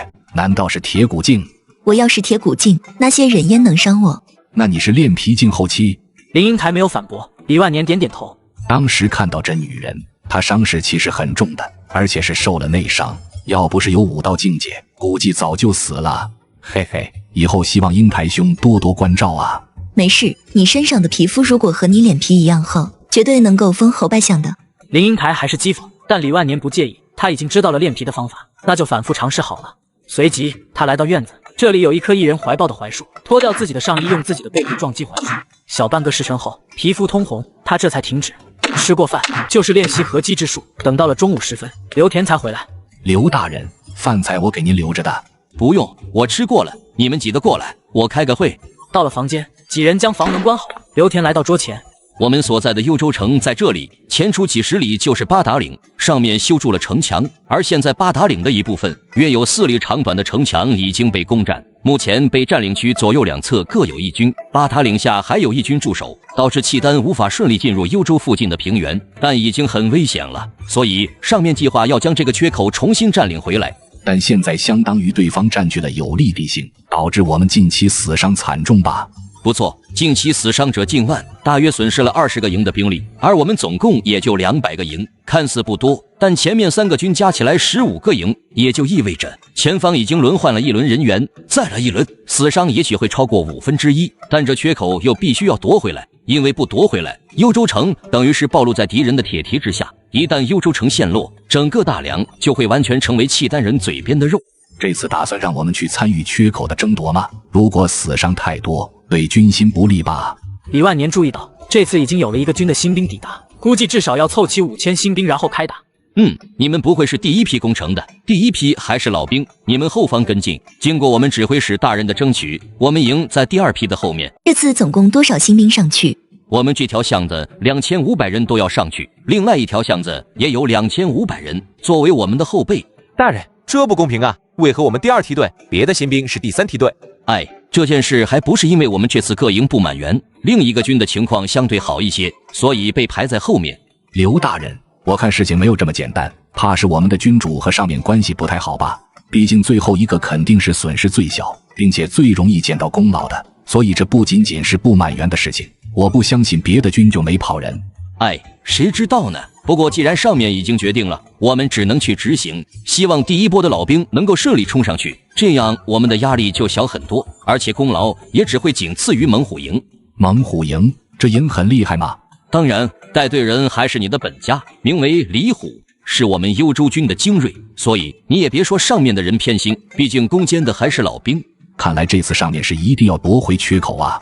当然，一旦缺口被扩大，导致契丹人进来，我们节度使必然要被撤职的，而且军心涣散之后，本身也难以节制诸多兵马了。何时开始？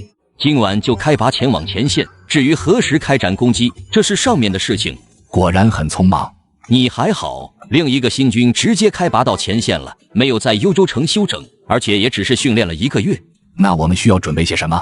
带好家伙事，整理好帐篷，天黑了就出发。剩下的事情我到了前线再和你们说，现在你们就好好休息，养精蓄锐。夜幕降临，各大押正开始催促，收拾好战斗相关物资，出发。大家整装结束，在各自的院子站好，从外面到里面依次离开。前方聚集了不少身穿明光铠的将军，基本上是营指挥使这一层。萧正站在1个人的左侧第2个身位，显示出较为靠前的地位。1个军总共就5个营，也就是只有5个营指挥使，加上君主和副君主，在军中的掌权者就是这7个人。营的副指挥使为了协调指挥军队，此时都站在各自营的旁边。大人，人手已经聚集完毕，开拔出城。开拔。随着命令下达，新军列队走出城外，距离八达岭也就几十里，天亮之前肯定能到。不过第2天早上，敌人不就知道他们到来了吗？所以晚上有必要行军的话，也许到了现场就要发动攻击了，不然连夜赶路没有任何意义。大概走到了凌晨时分，他们到了目的地吃饭休整。此时5军的军主以及指挥使都在大帐之中开会，为首的乡主是幽州节度使的得力干将儒将秦玉。乡主秦玉指着挂起来的地图，诸位，寅时必须要发动攻击，左右2军率先发动攻击，随后中军老虎营发动攻击，老虎营之后，前2支新军作为第3梯队发动攻击，诸位有什么意见？乡主秦玉说完，萧正的顶头上司前军指挥使张良便说道：大人，卑职这支新军训练才1个月，不擅长山地作战，是否在老虎营之后再增添1个老兵营，这样的攻击或许更为有利，而且可以减少伤亡。张将军，老虎营是我的亲军营，而中军其他营已经连续作战数日，死伤惨重，唯有新军体力充沛。另外，我知道你对我将你的新军安排在老虎营之后有意见，但我可以明确的告诉你，这群人就是拿来填坑的。要是能够打下来，我自然请示节度使大人，重重有奖；如果不能打下来，我的头颅不保，诸位的头颅会在我的头颅掉落之前掉落。大人的命令，末将自然是要全力以赴，但在上面的契丹军有滚木全石，我们缺乏盾牌或者头盔这样的防御甲胄。既然中军4营不参与这次的战斗，不如将这甲胄分给新军，这样可以增加我们的成功可能性。这个我准你，现在准备吧。会议结束，2支新军在吃完饭之后收到了盾牌和盔甲，但因为总量不多，还出现了争抢的情况。刘田指着地上的盾牌和盔甲，李万年、林英台、张3、赵4，你们将这些分配下去。大人，这些数量不够，不如这样，决定走到前面的领取盔甲盾牌，决定走在后方的不领取这些。您看这个分配方案可行？老李，就按照你的方法分。想建功立业的拿盾牌或者头盔，但需要走到前面；不想建功立业的无妨于走在后面。李万年分到了一个头盔，再穿上明光铠就完整了。刘田这边很快就整军完毕。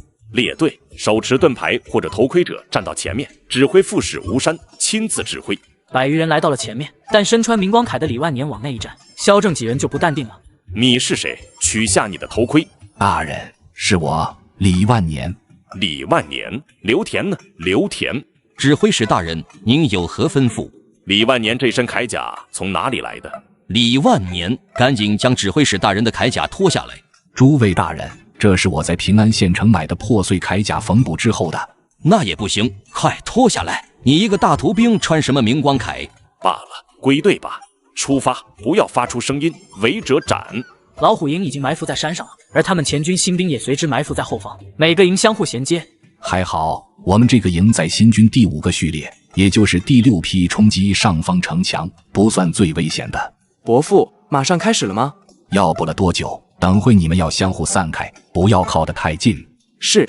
营时出，命令通过信号键的方式传达到前军。老虎营的老兵们纷纷爬了起来，甩出铁钩子勾住城墙，架设云梯。同时，左右两军也从山脊开始发动攻击。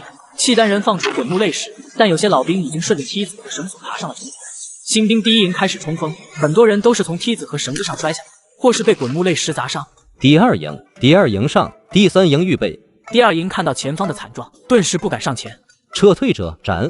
副指挥使指挥督战的几十人砍杀后撤的士兵。第2营继续冲锋，敌军从4面8方涌来，很快就要坚持不住了。第3营上，第4营预备。第3营顶着滚木泪石，踩着战友的尸体攀登，但敌军已经彻底反应过来，开始压缩缺口。第4营。第3营还没彻底登上去，结果第4营堵在了城墙下面，被契丹人从石头砸。第5营上。李万年大喊一声：“李家村的，跟在我后面！”他举着盾牌，顺着梯子就爬，好几个石头砸到盾牌。好在李万年身具6个成年人的力量，把石头一一挡开。跟在那位将军后面。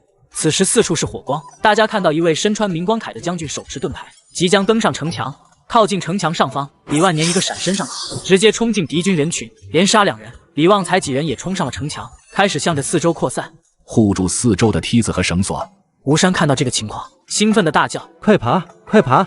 契丹人在城墙上也不过有4000人，大部分人在城墙的另一边。李万年在城墙通道内一刀一个，向着右侧推进。只要和右路大军接壤，战争就赢了。28个，大伯，你杀了28个。右路军察觉到敌军的溃散，也加速推进。有契丹兵试图偷袭，只听得几声惨叫。李万年回头，发现林英台在他身后，而地上多了几具尸体。多谢英台兄。杀！不到半个时辰，李万年看到了右路军的人，而被围在中间的契丹人，要么跳下城墙，要么投降做了俘虏。失去的城墙被全部收复。伯父，您一共杀了78人。你记得这么清楚？真的，我帮您记住了。好吧。此时副军主吴山和营指挥使萧正会面了。萧大人，方才那是谁的部将，竟然如此勇猛？李万年是卑职这次招收的新兵伍长。新兵伍长，你把自己的铠甲？不对，你铠甲在身上。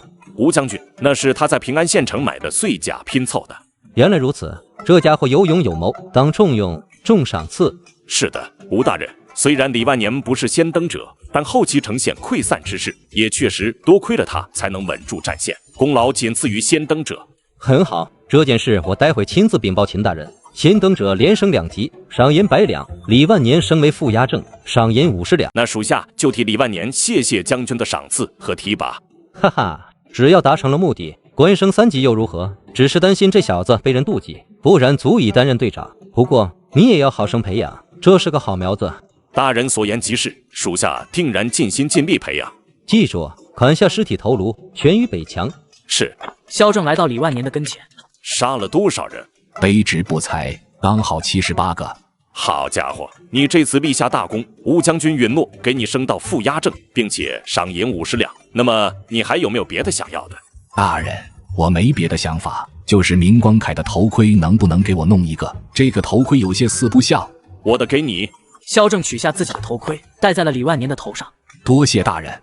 好了，你们打扫战场，随后第2支新军以及左右2军将来接管驻防。接下来你们可以回到幽州城休息了。好的，大人。尸体身上有很多财宝，李万年的20丈寻宝扫视四周，看到的是5颜6色的光亮。兄弟们，打扫战场，别忘了给尸体补刀。李万年组织人手开始清理尸体和武器，都转了个盆满钵满。伯父，我也凑了一件铠甲。大家摸完尸体之后，将尸体头颅砍下来，悬挂在城墙上，以此来震慑契丹人。而在幽州城外，幽州节度使王守义率领数百亲卫在这里迎接这群新兵。王大人，卑职等幸不辱命，拿回了八达岭，只是新军损失惨重，还望大人责罚。呵呵，我从未说过损失了人手就要尔等处罚。本将倒是说过，拿下八达岭之后给尔等赏赐。秦玉，你这次指挥有功，从今天开始，你就是幽州刺史。多谢将军，属下领命。目前就让你的副手全理乡主之事。将军放心，副乡主颇有经验，担任此职较为稳妥。幽州或者整个大梁的情况是，担任文官就不做武官，做武官就不做文官。虽然刺史的级别是从4品，乡主是正5品，但这是明升暗降。一个手握重兵的良将被搞成了文官，这找谁说理去？很好，听说这次新军出了一个猛将。回大人，是新兵武长李万年。李万年上前。王守义这话一说，李万年只能上前。你就是李万年？卑职正是李万年。你好像是平安县李家村人吧？将军，您竟然记得卑职的出生地，好好干。王守义拍了拍李万年的肩膀。今日我设酒席，庆贺诸位凯旋而归，进城休息吧。当天晚上，众人很早就睡觉了，就这么一觉到天明。夏伯父，喊我傅押正。好的，夏伯父。说吧，什么事？昨晚2个人走了。刘大人开会去了，先将尸体和几个伤兵隔开吧。是。刘田开完会已经是接近正午了。李万年汇报了伤兵去世的事情。我等会让官府的人送到他们的老家去。对了，战功基本统计出来了，你手下的李家村2个小伙子今天升了5长，兵马也会从你的麾下补充一部分。好，我这李家村是哪2人升官了？李成华和李旺财。预料之中，那就让他们2个人将李家村的人分为2半吧，他们都很熟悉，很好配合。我也是这么想的，没想到你们小小的李家村竟然一次出现3个武官，风水不错。哈哈，这都是因为刘大人您指导有方。对了，您之前教我的战术我已经将其汇总成册了，我打算在城内找个书局刊印，然后分发全军，不知大人意下如何？这样吧，这本书我们共同署名，虽然都是我的经验总结，可你也出了大力气的。那就依大人的，只是刊印书籍需要一定的时间，不知大人需要刊印多少本？你看着办吧。那好，午后我找个书局问问。午后，李万年来到了一家书局。军爷，您要买书吗？我想刊印书籍，不知道书局可方便？您要刊印书籍的话，需要和我们东家谈谈。军爷里面请。到了书局店铺的里间，李万年看到了一个读书人模样装扮的老板。鄙人顾全军，不知军爷是？在下李万年，萧正将军帐下副押正。原来是李押正，听小二说您是要刊印书籍。不错，这是我的文本，阁下看看是否可以刊印。这是李大人的字吧？不错。我不理解，大人一个读书人，为何要来当兵呢？顾全军一看就知道这是读书人的字。虽然我是读书人，但生逢乱世，科举已经停了多年。我父亲是晚唐秀才，但自他以后，村里就没有读书人了，而朝廷也很多年没有举办科举考试了。而且我们大梁百姓深受胡人影响，对科举之路并不感兴趣。最主要的是秀才也没有免税的说法了，我这不就投笔从戎了吗？李大人所言不错，这是一个乱世，投笔从戎也是对的。当然，平安年代用笔杆子治天下，按在乱世就要用枪杆子治天下了。李大人一语惊醒梦中人。哈哈，其实不管是文治天下还是武治天下，都是实现目的的一种方式罢了。这些都是浅显的道理，只是大家被一叶障目罢了。大人所言极是，看来我之前确实是走入了死胡同。不知道大人这个手册要印多少份？先印制100册吧，不知道要多少钱？可以，大人3日之后来领取书籍即可。多少钱？大人刚才的指点堪比千金，这点钱也不算什么，而且我也不打算靠这个赚钱了。顾兄打算做什么谋生呢？我打算和李大人一样，投笔从戎了。这件事怕是要和令尊商量吧，而且新军的阵亡率很高。昨日凌晨，我所在的新军2500人，死伤近1半。李大人，我意已决。虽然我想教化万民，但奈何乱世不除，如何能够教化万民？不如携笔从戎，用手中的刀剑打出一个朗朗乾坤，国家安定了，百姓才有机会安心接受教化。既如此，我倒是希望顾兄能够加入我的麾下。一定，只是我还需要业余的时间安排一下店里的伙计。生逢乱世，他们也都靠着这微薄的收入过活，我不能一走了之。请个掌柜吧，书局继续开着，你也有份收入。毕竟当兵想要走得高远，钱是少不了的。多谢李大人提醒，我不会关闭书局，我的根在这里，将来也需要借助这里传授知识。那好，多的我也不说了，3日后我来领取书籍。没问题，只是不知道署名有没有安排。这样吧，你将这几个人的名字都数上去。1万年将队长、都头以及营指挥使和君主的名字都写上去。好，有劳了。接下来的2、3天，新军基本都在休养，每天除了吃饭就是训练。这天上午，李万年去书局拿战术手册。到了书局，顾全军热情地将其迎到里屋。李大人，书已经全部刊印完毕。李万年看到了封面，名为《幽州军战术手册》。好，如此就多谢了。从李大人身上，我看到了不一样的读书人以及不一样的武者，让鄙人看清了之前诸多的不解之处。顾兄言重了，不知道书局的安排有眉目了吗？已经在物色掌柜的人选了，同时我也打算按照这门手册训练自己，争取在入营的时候不会拖大家的后腿，希望能像李大人一样，一人斩杀78敌。哈哈，这需要时间。我早年不仅习文，也习武，所以有些力气。如果顾兄不介意的话，我愿意将我散尽家财换取的武林秘籍传授给你。武林秘籍？不错，这东西都是不传之秘啊。李大人愿意传授给在下？当然，我现场演示一番，你看看效果就知道了。李万年来到后院，直接就开始演示，那拳头压爆空气，看得顾全军心动不已。李大人稍等。顾全军回到屋内，不一会拿着一个小包裹，打开一看，是几10两的碎银子。大人，我看得不够清楚，如果您将其画成画册，鄙人这些银子就全部给大人。哎呀，都是朋友，以后还是战友，谈钱太伤感情了，在下坚决不收。李万年死死地抓住银两，假意推辞。大人不要是看不起在下，反正鄙人也要参军了，近期也不打算成家，这些钱财留着无用，大人拿去吧。哎，既然你如此坚持，我再不收也是不给兄弟你面子了。记住，以后到了军营，我罩着你。有大人扶持，鄙人相信一定会一帆风顺的。那是自然。军队放饭的时间到了，我也不多说了，先回去了。哎，大人既然来了，还能让您空着肚子回去吗？东升酒楼，鄙人做东，还望李大人赏脸。东升酒楼是幽州城内知名的酒楼，档次很高。2人在一个包间内喝酒聊天。这次让顾兄颇费了。无妨，今日喝酒就是要尽兴。我倒是好奇，顾兄自小饱读诗书，虽然近些年没有科举，但是到官府找个文职工作一样可以实现自己的梦想吧？听说我们的秦玉大人就是文官出身啊。李大人可知道纯粹的文官在朝廷上是多么的弱势？前不久大梁的一位御史中丞因为谏言被下狱，其女眷也被打入奴籍。顾兄的消息倒是灵敏。呵呵，这件事普通老百姓自然是不关心，但这个姓林的御史中丞可是一位大儒生，可惜此时已经命不久矣了。哎，秦大人好像也是一位儒生吧？大人那日估计也在城外的新军队伍之中。秦大人不管是文治武功都很不错，但他因为出身纯粹的文官背景，而且是从朝廷上下来的文官，所以才会被排斥。朝廷难道不担心这些节度使各自为政吗？我们大梁原属古燕地，在唐时这一块地称之为幽燕，亦或者称之为范阳或者卢龙。唐中安史之乱之后，这里就几乎处于独自为政的状态，朝廷就算是有想法，也难以管理。所以每一任幽州节度使都十分排斥朝廷下方的文官。秦玉大人虽然是本地人，但早年在朝廷任职，再次回到故乡，已经难以获得幽州节度使王守义的信任了。顾全军说这句话的时候很小声，看来也是顾忌很多。前阵子我在军中听，因为八达岭失守，朝廷会派一些武官前来助战，但如今八达岭收复了，估计朝廷派来的武官也不会来了吧？李大人觉得这些人没来吗？来了，我怎么没听说？而且这次攻打八达岭的武将都是幽州节度使大人培养的人啊！呵呵，其实这次朝廷派了5位军主过来，但是在定州与幽州的边境遭受到了伏击，5位将领死了4位，还有1位不知道去了哪里。顾兄不是常人啊！鄙人不才，家族有几10家书局遍布大梁，所以才能顺利的得知这些消息。原来如此，只是这件事朝廷不会当作看不见了，这不得彻查。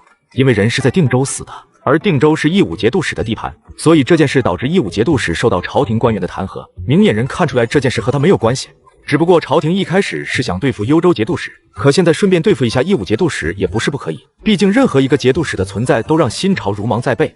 顾全军这么说，无疑是在说这件事是王守义干的。既如此，顾兄还敢当我的兵？当然，想当朝廷自己的兵做不成事，只能在下方的节度使当兵。既然如此，那我就期待顾兄早日来我麾下当兵了。过些时日应该会补充新兵，到时候顾兄可以担任武长一职。如此，卑职就用这杯酒敬李大人了。不用谢，只是你我在这里聊这些，不担心隔墙有耳吗？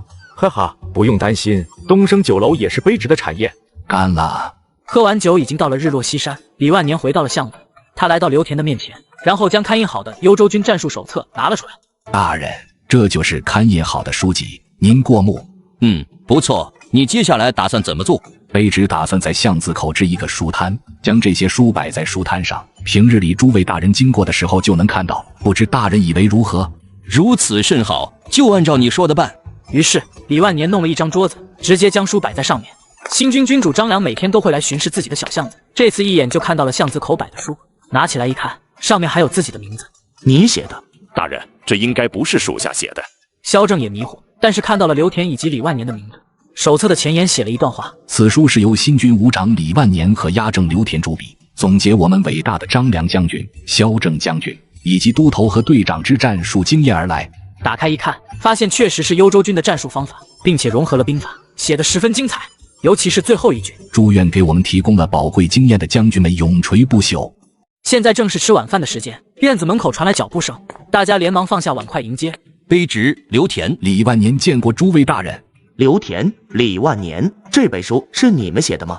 回将军，这本书是刘大人提议，我根据他转述诸位大人之经验总结而来。这次八达岭攻城战，卑职也是在这本手册的指引下取得了一些微末成绩，但是卑职想，这么好的东西不能敝帚自珍，所以联系书局将其刊印出来，免费分发给诸位将士，让大家也能时刻温习，好为国家和百姓为伟大的节度使大人建功立业。写得不错，但军中认识字的不多。尽管如此，你也算有心了。你们可以将这本书拿回去好好钻研，按照这本手册训练各自的士兵，暂时不可外传其他军。另外，刘田，你近期表现也十分不错，待这次新兵补充结束，你就担任新队伍的副队将吧。多谢大人提拔，属下定当鞠躬尽瘁，死而后已，绝不辜负诸位大人的培养。好了，废话不多说，诸位除了学习战术，也要尽快补充新兵。过些日子，我们要去八达岭换防。诸位大人走后，李万年立马拱手行礼。卑职见过队将大人。哈哈哈，还早着呢，现在手下没有人马，算不得队将，算不得队将。大人谦虚了，迟早的事情，只是不知道我们何时可以招收新兵。快了，这几日我们就要在幽州以及周边的县城招收新兵，这些新兵会直接前往八达岭下面的大营进行训练，同时参与巡逻之事。那属下也要外出招收新兵吧？那是肯定的。幽州城内的有钱人有办法不服兵役，所以还是要从周边村子里找庄稼汉。那我还是回一趟平安县城，卑职在那边有群众基础。我们营大概还是以平安县城为中心补充人手，好在是这次我们营补充的人数不用很多。如此不错，不知大人有没有空，我们几个想请大人吃个酒，庆祝您高升。哪能你们请客，今晚我请了，其他弟兄的饭菜打包回来分。得到了出城寻找兵员的命令，知道能回家，大家都激动无比。平安县城不算远，早上出发，傍晚就到了。但此时李家村的这些人距离村子还有10多里地。小娃娃们，我们是直接回去，还是住一晚？如果住一晚的话，我们可以明早采购点东西回家；如果现在回去的话，集市已经结束，只能空手回去。伯父，我们决定休息一晚，明早城门开了，我们就出发。英台兄，我们一起。好，趁着还没宵禁，我们喝酒去。林英台以为是喝酒才来，到了门口才发现不对劲。春楼这种污秽之地，你也好意思来？亏你还是这些人的长辈。你也不想自己女人的身份被人知道吧？你无耻！无事，你只喝酒就行了。李万年说完就拉着林英台进去，小伙子们此时也是面红耳赤，来这个地方他们都是头一回。哎呦，我道是谁呢？原来是李军爷来了，你可好些日子没有来了。林英台不可置信地看着李万年，家里有3个老婆1个婢女，就这还要经常逛春楼？嗨，我这几个后生晚辈火气大，最近几日也睡不好，今晚要好生招待啊。哎呦，您放心好了，我们这边10来个姑娘，全部为您服务。只是您这边多2个人，如果2位军爷不嫌弃，妾室也可为2位军爷服务。2位可别小瞧妾室，我可是有着13年的经验呢，保证让军爷开心。好了，我今晚就和林兄弟喝酒，你去准备酒菜吧。好嘞，军爷，我就住在1楼，晚上你有事可以敲妾室的房门。李万年连连摆手，关上春楼的大门。今晚我包场了。李万年和林英台在空旷的大厅喝酒。林兄是从定州逃到幽州地界的吧？你打听到了？算是吧。我好奇，你们是不是要到秦玉的帐下担任君主？不错，我们计划确实是前往秦玉麾下担任君主之位。那么这次八达岭被攻破，会不会是早就计划好的？要不是我知道你从小就是农户，我都怀疑你是节度使的人。你觉得这样的朝廷还有效忠的必要吗？这个你需要问你自己。好了，我想问，秦玉是不是朝廷的安插过来的？秦玉早年确实在朝廷做官，但他对朝廷失望，随即辞官回到了地方，在节度使麾下做事。就算不是朝廷的人，经过朝廷这个安排，节度使也不信任秦玉大人了。但这或许就是你们想要的。不管你们是不是成功进入幽州军，你们的目的都实现了。不错，你很聪明，希望你能在接下来的战斗之中活下来。不出意外，节度使会主动对契丹人的地盘发动攻击。哎，这新招收的新兵不知道几人能够活下来。乱世就是如此，你想活下来，也唯有不停地向上攀登，唯有如此才能有机会活下来。上面还有一间客房，不如我们上去休息一晚吧。你睡吧，我回衙门睡。现在都宵禁了，你走在街道上也不合适，不如就在这里睡，明天一早离开也好。李万年直接拉着林英台朝着2楼而去。到了房间，林英台拿着一床被子丢在地上。你晚上要是爬上床，那就是禽兽。那我要是不上床，是不是就是禽兽不如了？我没这个意思。你一定是这么想的，我还是和英台兄睡一张床的。放心，我不会乱动的。李万年将被子拿到床上，睡在了林英台的身边。第二天一大早，李万年发现林英台不在身边，等到了楼下，才看到这位。英台兄没有休息好啊。今天你们回村吧，我就不回去了。我在这里接收新兵，你们负责去各村招人。那也行，新兵的事情你和衙门的人就多费心了。你走吧。林英台仿佛很不愿意看到李万年，李万年倒是不在意，安心等着小伙子们下楼。好了，买点东西就回家了。李万年结完账，就带着小伙子们去集市采购物资。不一会，大家就背着粟米以及盐巴离开了平安县城。村里的小孩子看到大喊：“小爷爷带着哥哥们回来了！”村长等人迎面走来：“这就退伍了？不是退伍，我们是回来招收新兵。招收新兵，村里可没有多少壮劳力了。父亲，伯父带着我们打了漂亮的胜仗，伯父现在师傅压正，我和陈华都当了伍长了。你都当丫头了？不是丫头，叫我压正。好的，丫头。废话不多说了，我们先各回个家。李万年看到林婉仙几人来了，也着急回去。夫君，家里的粮食还没有吃完，不用买这么多。没事，保持干燥，能放很久，而且下一次也不知道啥时候能够回来。到了院子里，林婉言正在给附近的村民看病，等给人抓完药，家里才挂上不看病的牌子。从今天开始，你们一天要吃3顿小燕子，记住每天都有肉或者蛋吃。夫君，其实不必这么奢侈，而且现在有些孕吐，见不得荤腥。不用担心，这些银两你们拿着。李万年拿出一个小包裹，放在桌子上打开。夫君，你哪里弄得这些银两？打了一场仗，从尸体上拿的。夫君能拿到这么多银两，怕是杀了上百人吧？差不多，我现在晋升了副衙正，也算是当上官了，每天能吃2顿干饭。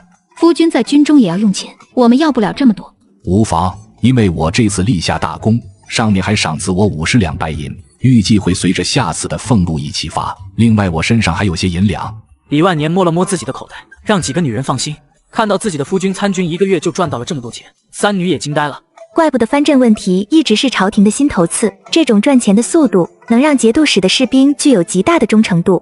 是的，所以你们放心好了，我在军中混得很好，以后我会是押正、队长乃至都头。你们用这些银子也可以在附近几个村落购买一些田地，供佃户耕种。夫君放心，我们会小心处置这些钱财的。另外，一天3顿饭要保证好，还有吃肉蛋。老爷您放心，我会保证好3位夫人的饮食起居的。好，中午做饭吧，今天下午就不接诊了。李万年的话，四女自然遵从，家里的氛围也很欢乐。中午，肉蛋米饭都做好了，吃吧，都吃。李万年说完，四女没有一个动筷子的。夫君打仗辛苦了，夫君多吃点。哎呀，你们这是做什么？一起吃。我不是那种传统男子，在我的家里尽量做到男女平等，哪怕你是婢女也是如此。以后想吃什么就直接买，不用对我报告。吃过饭之后，李万年提了1斗米，来到村长李志明的家里。小明，老李，这是做什么？我能娶上媳妇，也是多亏了你，这点心意你不要嫌弃。这可使不得，我儿子在你手下当兵，也需要你的帮忙。这粟米我绝对不会收的。小明，我媳妇怀孕了，虽然有个婢女，但还是不放心，平时帮我看着点有心之人。这个你放心，嫁到我们村的就是我们村的媳妇，想动几个小嫂子，要看我李家村的人同不同意。所以这粟米你还是要收下，平时他们要是有什么干不动的力气活，希望你能够帮帮。所以这大米你还是收下吧，如果不收，那是看不起我李万年。那我就收下了，以后有什么需要尽管提。对了，我打算再建设一间土坯房子，但我明天就要出去征兵了，这件事还得你帮我张罗一下。我管饭3顿。3顿太多了，现在青黄不接，你给1顿，十里八乡的谁不来帮忙？3顿就是3顿，你帮我招人，明天我和你儿子出去征兵。好，这件事包在我身上。好，那就拜托了。从李志明家里回来，李万年将新建房子的事情说了出来。新房子建好之后，那就是真正的3合院，和村长家一样气派了。夫君，4间房子已经足够了，后续暂时不用考虑新建房子的事情。村里盖房子也是给村里人看的，起码不能让人瞧不起咱。另外，我也算是小有资产，不知道你们是否愿意随我去幽州城居住？夫君，我们姐妹都怀孕了，经不起长途跋涉。另外，幽州城虽然城墙高大，但也是契丹人重点攻击的对象。一旦契丹人越过长城，估计会围困幽州城，到时候缺水断粮，我们就危险了。而在这里家村，我们听到情况不对，可以躲进深山避难，或者南下避难。婉言说的在理，这件事确实是我考虑不周。如果是这样的话，你们在李家村其实也不是很安全。如果夫君我发达了，我们还是去南方。有机会的话，可以回我们老家看看，但是具体在哪里定居，在这个兵荒马乱的年代，谁也说不准。起码在李家村，我们有自己的田地。还是要多收拢一些田地。现在正是青黄不接的时候，你们去买地也很简单。如今按照我们家的人口情况，30亩地是底线。我会拜托村长去打听的。第2天一大早，李万年又开始打拳，直到第9套拳法打完，脑海中的族谱再次出现一遍。族长李万年，武力值7，相当于7个成年人战力。配偶林婉仙、林婉言、林婉清、张小燕。天赋20丈寻宝，预计寿元61，子嗣无。如此的话，我大概需要1个半月左右的时间才能晋升1个成年人的战力。看似不多，但1年下来，大概也能增加7、8个成年人的战力。如果坚持10年，我1个人的力量就堪比80个成年人了。但如果想增加寿元，要么诞下子嗣，要么继续纳妾。吃过早饭，他来到了村西头，准备和小伙子们在周边的村镇招收兵员。伯父，李旺才穿上了军服，提着军刀就来了。叫我押正。好的，伯父。不一会，李成华等其他年轻人来了。押正大人，今天去哪招收兵员？王家凹吧，我以前去过。这王家凹在山里面躲避兵役，不少人都是猎户，能招收兵马吗？去看看吧。其他村里的男丁要么年纪很小，要么年纪很大，而我要的是一支精壮的、信得过的兵。随后，大家前往王家凹，走过了崎岖山路，终于看到羊肠小道。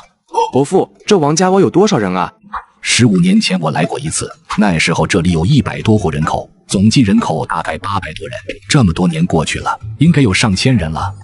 又走了一段路才看到村口，真的是好大一片村落啊！这个村子看起来比较富裕，中午就有炊烟。那不是炊烟，是走水了。李万年说完就快步前行，等他们到了村口附近，发现地面有新鲜而杂乱的脚印，隐约的还能听到人的哭喊声。战斗准备！小伙子们瞬间隐匿在树木之后。伯父，是土匪吗？10有8九，人数不知。我们动静小点。李万年有20丈寻宝，在很远的距离就能感知到敌人。他们很快就清理完了外围的暗哨，这些土匪也就60、70人，却将村里600、700人围困在祠堂内。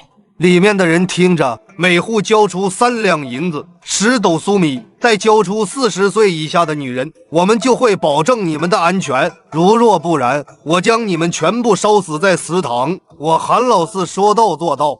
此时，外面的人没有攻进来，里面的投降派和反抗派却已同族相残，一片混乱。高墙之外，土匪们露出鄙夷之色。乌合之众。韩老四刚说完，一把菜刀飞来，他身边一个土匪瞬间毙命。弟媳看到有人偷袭，这些土匪竟然相互掩护，做出规避的动作。这些不是单纯的土匪，而是刘兵，不出意外，就是幽州军的刘兵。李万年他们冲了出来。是你？这么巧，上次让你逃了，这次你不会如此幸运了。幽州军行事，束手就擒，否则格杀勿论。看我兄弟这么多，你是我的对手吗？杀！杀！李万年一刀一个，靠近他的3个人瞬间毙命。娘的，一起上！李万年一刀劈过来，韩老四手中的刀就断了，他摔了一跤，趁着混乱钻入后房。围墙内的人也听到了外面喊杀声，有救兵，有救兵！一个年轻人大喊，大家这才从混乱中惊醒，年轻人们也拿起家伙事儿冲出去。李万年以一当百，可小伙子们把土匪追到了巷子里，韩老四身边剩下不到10个人，知道无路可逃，也只能求饶。大人，是我有眼无珠，我之前并不是刻意要打劫您的，求您放了我，求您放了我。我凭什么放了你？我本就是幽州军出来的，知道关于节度使大人的秘密，是天大的秘密。只要我告诉你，你去朝廷告密，或者拿来要挟节度使大人，一定能够换取泼天的财富。什么秘密？旁人不在的时候，我才能告诉你，毕竟人多嘴杂。好，你们退后10丈。伯父，小心有诈。放心，他要是敢偷袭，我将他的皮扒了。于是，死胡同内就只剩下他和这些土匪。我等本就是幽州军，你应该看出来了吧？废话不要多说，快说是什么秘密？你知道我为何要落草为寇吗？是因为我们曾经到了义武节度使的地盘，围杀即将来幽州军任职的5位军主，其中4人死亡，1人逃脱。但根据上面的命令，是不留活口，否则我们就要死。于是我们也不敢回幽州军，只能落草为寇，靠着打家劫舍为生。其实你就算杀了5位军主，也是活不成的。既然大人洞若观火，我就再告诉大人一件事，而且完全不亚于围杀朝廷武官这件事。快说。大人应该知道八达岭失守的事情吧？不错。我这几个弟兄中，就有当时驻守八达岭的。之所以失守，是有人将其调离附近的烽火台，导致力量出现空缺，才被契丹人钻了空子。调离你们的人是谁？吴山。原来如此，朝廷还是技高一筹。秦玉表面上是朝廷的人，但实际上不是，吴山将军才是。这一把，幽州节度使王守义被坑了。你知道永远会保守秘密的人是谁吗？什么？只有死人才能保守秘密。李万年一把捏住韩老四的喉咙，微微用力，韩老四就惨死当场。剩余的土匪瞬间慌了神，开始跪地求饶。都杀了！李望还等着扑了上去，不到10几个呼吸就没了动静，巷子里鲜血遍地。押正大人，贼人全部伏住，要不要割下首级去领赏？不能，尸体的头全部砍掉，分开掩埋。伯父，总共找到白银201两，这如何分配？粮食肯定是村里人的，我们不要。至于白银，其中100两拿出来分给王家坳的村民，这100两之中的50两交给家里死了人的村民，剩下的一半按人口给其他村民吧。剩下的101两，我拿51两，剩下的你们10个平分。好嘞。眼看着要日落的时候，李万年在祠堂门口宣布了征兵令：3丁抽1，5丁抽2。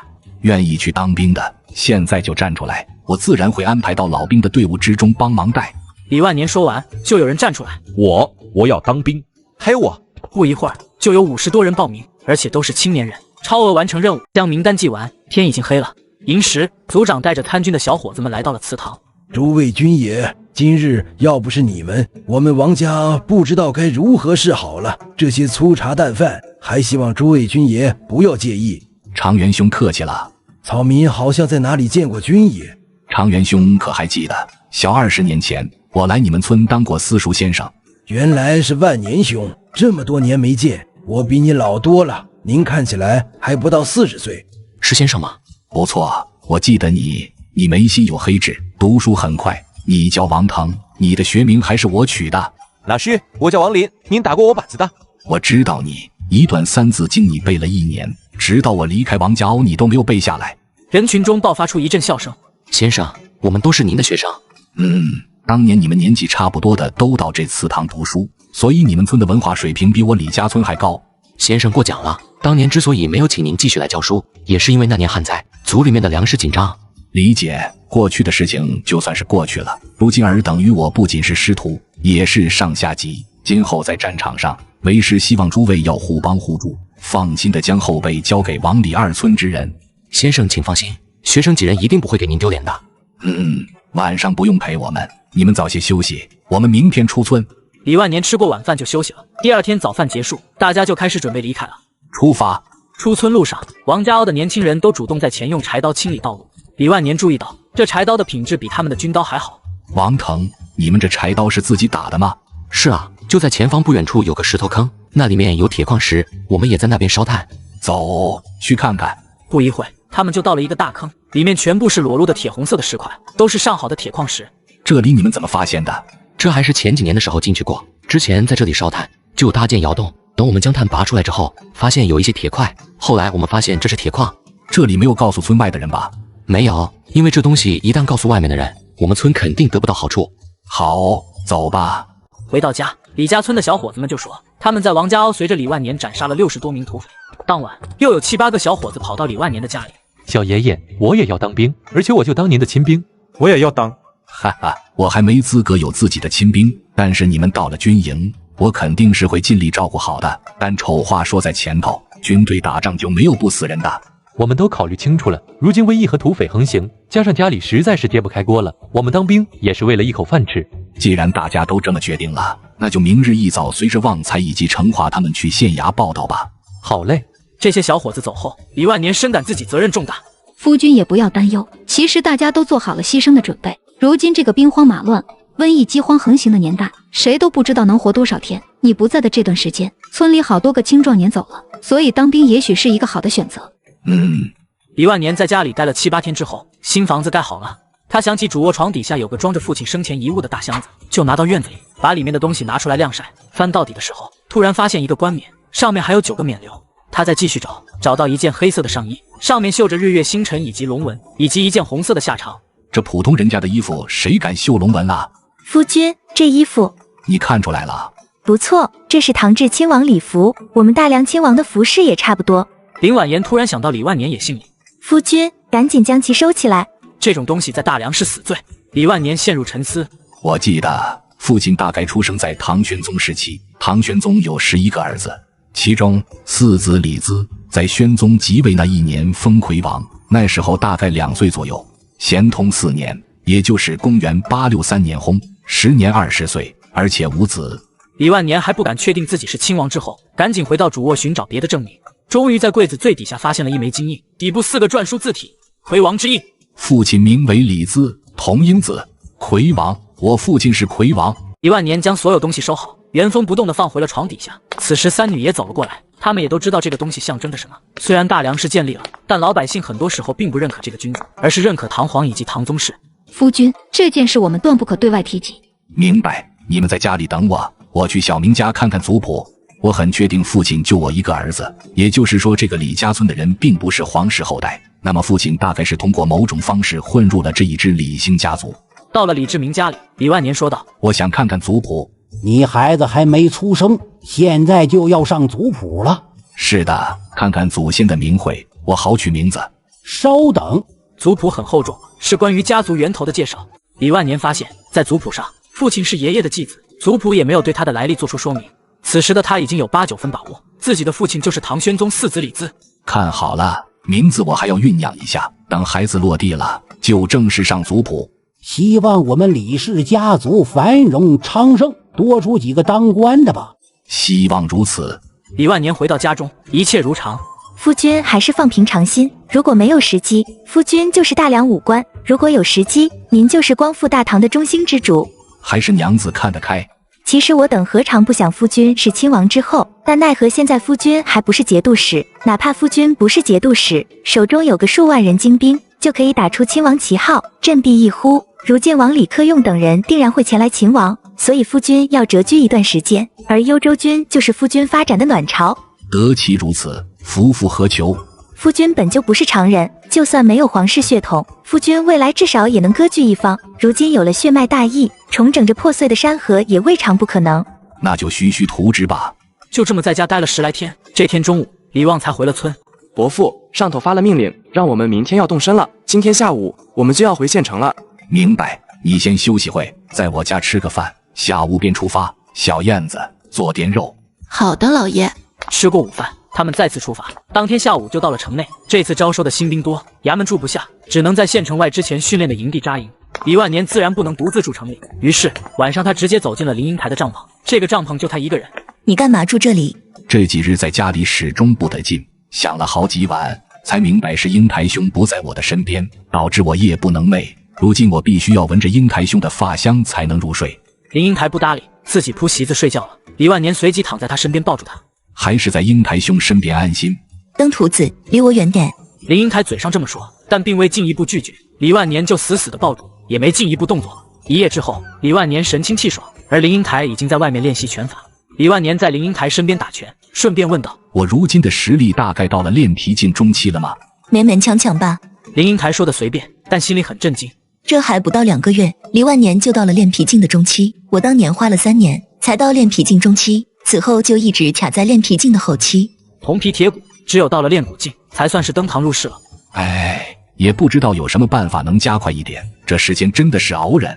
打完拳，吃过早饭，李万年就宣布拔营，大家朝着幽州城的方向而去。早上出发，走到傍晚，刘田亲自在城门口迎接。原来你就是李万年，我好像在哪里见过你。大人您忘了，当时你可是去过李家村送亲的。原来是你，看来媳妇多了还是有好处的。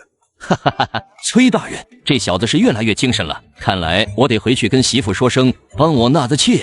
哈哈，你姓刘的是妻管严，谁不知道？废话不多说了，人员名单给我，然后你们就可以进城了。崔大人，这是名单。进去吧，就你们这队带回来的人多，相信你们的指挥使大人会很高兴的。进入城内之后，刚给这群人安置下来，刘田就带李万年去都头那边开会，算是见了都头和几位队长。对了，你带回来的新兵要分出一部分到王队那边，你自己看着办，明天将名单给我就行。好。晚上，李万年召集王家凹的青年开会，沟通好了分配的事。第二天一大早，又去了书局。哎呀，李大人，您终于来了。好了，今天是来问问你，确定参军了吗？确定了，我甚至搞来了一套甲胄。只有一套吗？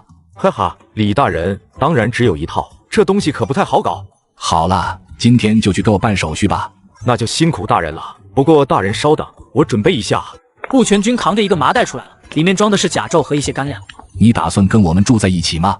当然，既然当兵，那就要有个当兵的样子。李大人说是不是这个道理？是这个道理。走吧。顾全军扛起自己的行李，甲胄和干粮衣物这些东西加起来50斤。刚走没几步路，他就气喘吁吁。他倒也没喊累，就这么熬到了巷子。哎呦，穿上这东西真的能打仗吗？当然，你的体质还太弱小，你需要每天长跑6公里。我保证1个月内能将其穿起来跑步。你还想跑步？穿起来能一口气走3里路就算是合格了。大人请放心，我不会拖您后腿的。坚持吧。李万年如今是副压阵，辅佐队长陈诚在城外训练新兵。每天的任务很简单，就是练拳、长跑、刀剑战术学习。早上训练到下午，回程路上，一个干瘦的独眼算命先生突然拦住了李万年。军爷，算个命吧，不准不要钱。去，哪里的要饭的？算命？你算我什么时候死？军爷寿元可不低，能活甲子有1。李万年瞳孔一缩，他识海之中的族谱记载的寿元就是61。你们回去，我请道长吃个饭。伯父可不要被骗了。工作的时候称我职务。好的，职务。滚回去吃饭吧。大家一哄而散之后，李万年继续和老道士交流。你帮我算命多少钱？老道我不求财，只求一顿饱饭。那个酒馆可还行？可以，贫道就多谢军爷的款待了。到了酒馆，找了个雅间，让老道士点了3菜1汤以及1壶酒。老道士，你说有寿元61，可有佐证？不可说，不可说，天机不可泄露。你能看出我的出身吗？军爷您头顶有紫气华盖，出身应该是贵不可言的，但不知道为何会在这幽州军中卖命。你说我未来成就如何？军爷贵气逼人，气运压身，未来成就至少也是割据一方，称王称霸。这些都是套话。如果你能让我相信你真有本事，我保你日日衣食无忧。贫道方才说过，军爷头顶有紫气华盖。我上次看到这个华盖，还是10多年前前往洛阳，看到了初到此地的唐昭宗皇帝。当时昭宗皇帝刚到洛阳，抑郁不堪，我随着师尊见了一面，在那位头上看到了紫气，但已经弱不可见了。而军爷您的紫气不比那位低，而且紫气似乎同出一源。老道士说完，李万年手中的酒杯瞬间炸裂。老道士，饭可以乱吃，但话不能乱说。哈哈，老道士，我是胡说的，胡说的。这酒啊，太醉人了。老道士，为何流落到幽州？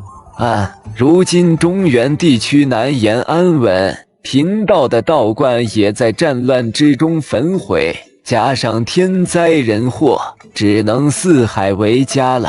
是啊，不知道这乱世何时能够结束？贫道觉得这是历史周期率。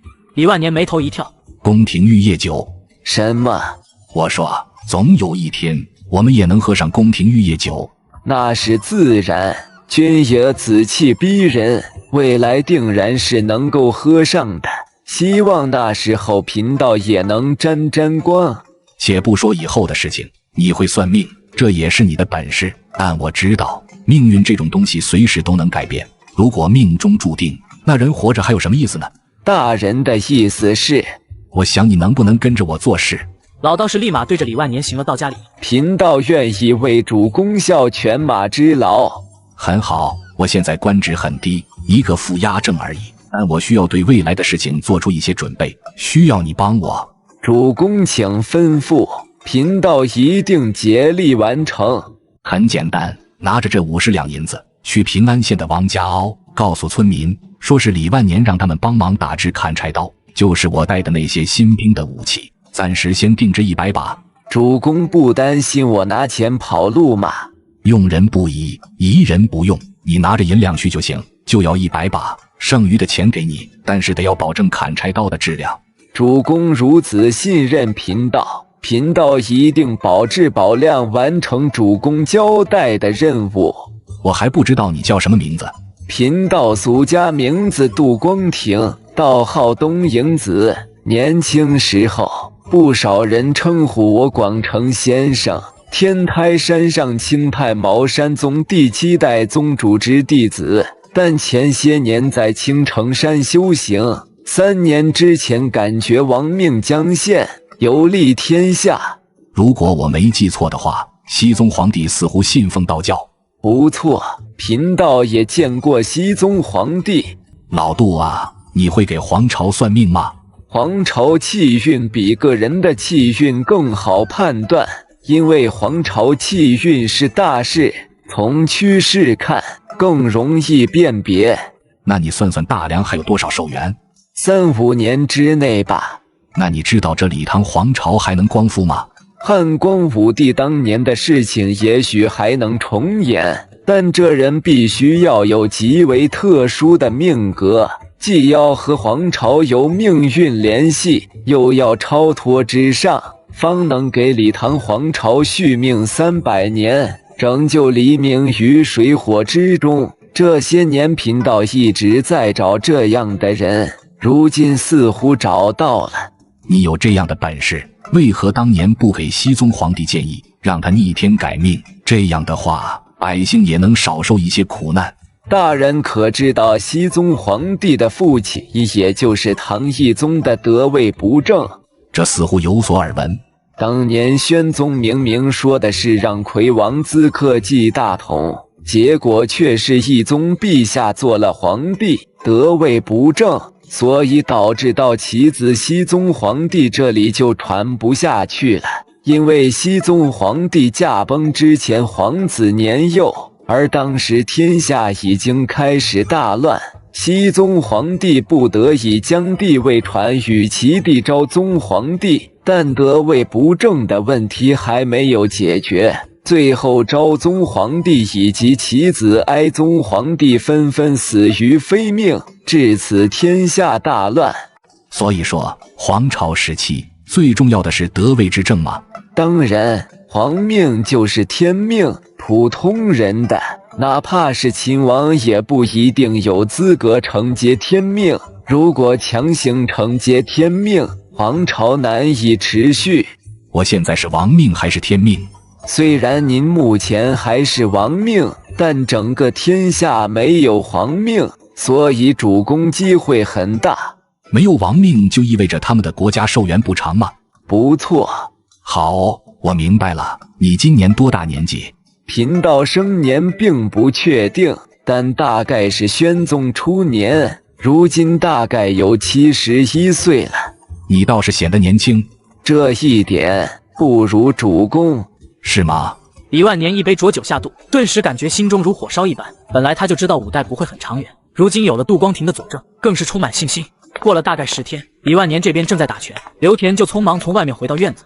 马上吃饭，稍后开拔八达岭大营。这次换防至少2个月。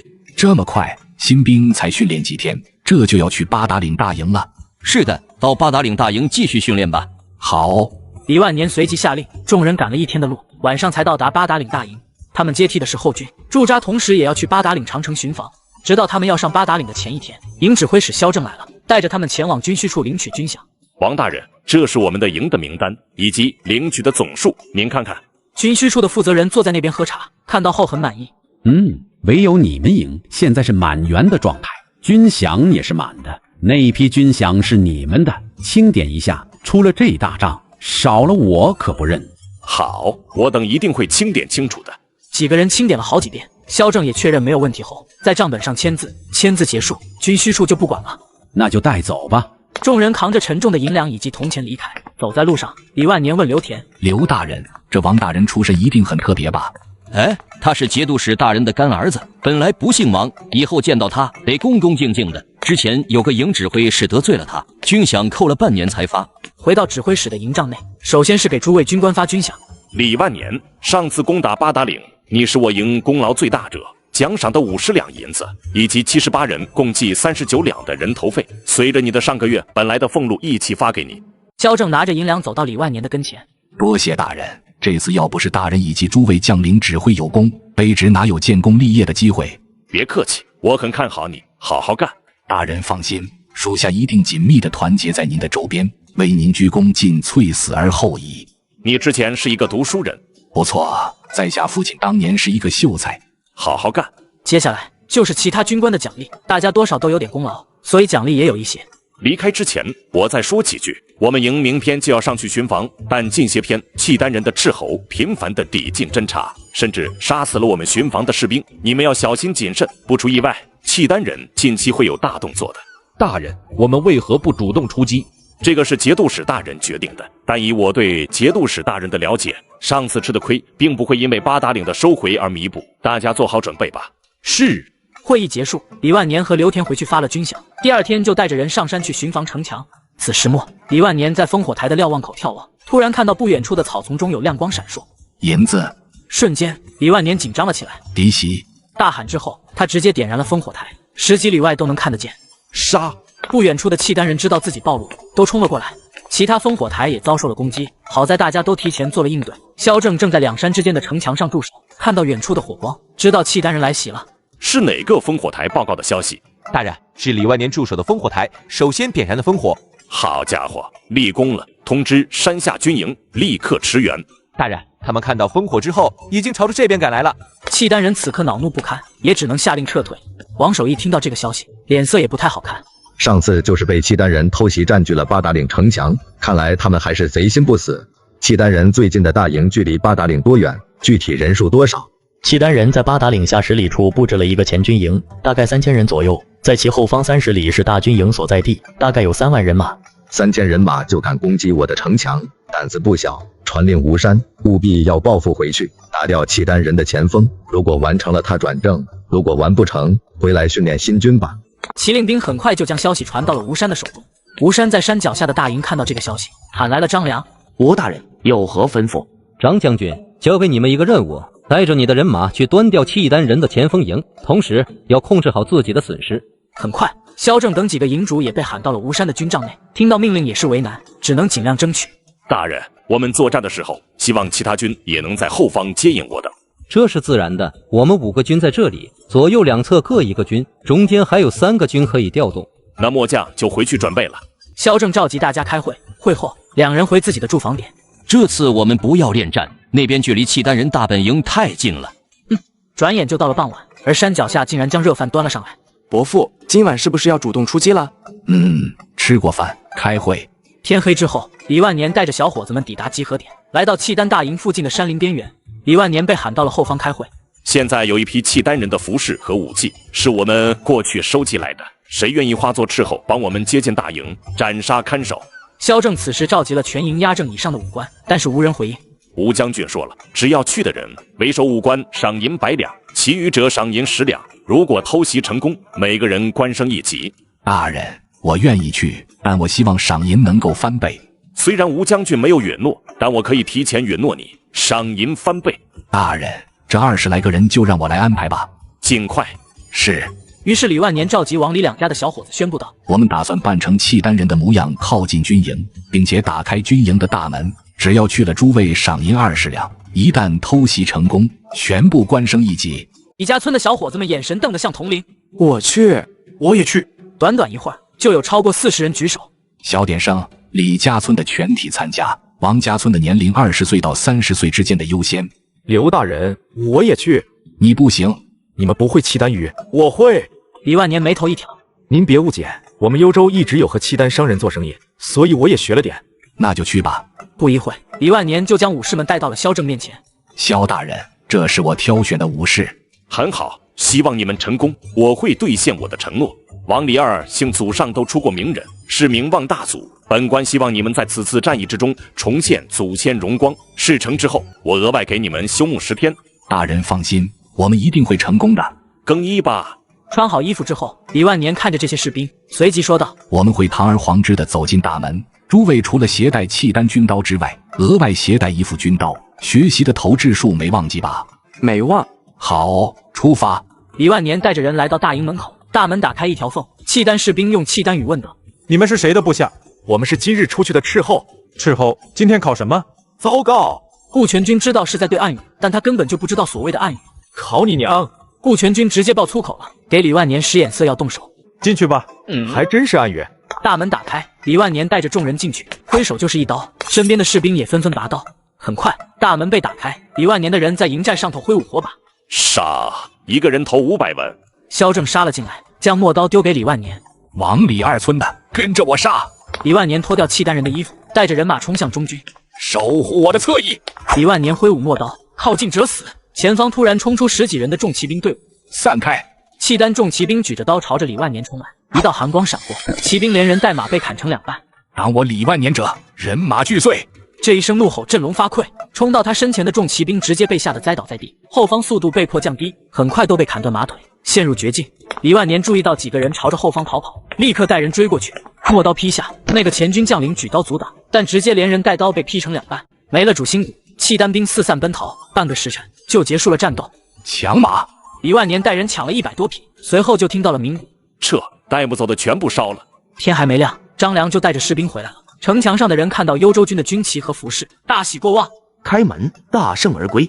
幽州军进入关内，到山下的营地休整，歼灭契丹3000前锋营的消息传到了王守义那里，他激动地一拍桌子，全歼敌军，并且缴获5000多匹战马。秦玉，你这个副手现在可是大放光彩啊！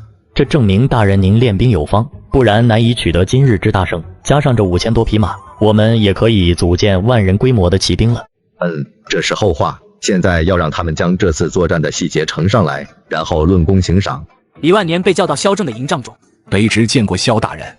坐吧。大人，坐您的位置，这不合适吧？合适。你和我今日要将军中士兵的功劳统计出来，形成结果呈报军部。大人放心，只要各都队统计好，卑职这边1、2个时辰就能完成战报的撰写。好，这是各都队呈报的战功，你帮忙做好统计。是。李万年在首页看到了自己的功绩记录：马3匹，杀敌38人，含敌军前军将领1名，重骑兵1名，夜袭营门奖励200两，升为压正。在他之下，李旺财和李成华都升职了副压正，顾全军也升为武长。他将这些记录整理统计，呈给萧正。写得很好，繁简搭配，所有的战绩都是有数据作为支撑的，想必也能少些刁难。大人，按照这种术语文字的结合的战报更直观，以后我们营要是按照这个模板记录战功，兴许能节省很多麻烦。不错，你的功劳太大了，你应该担任队长，甚至是都头的。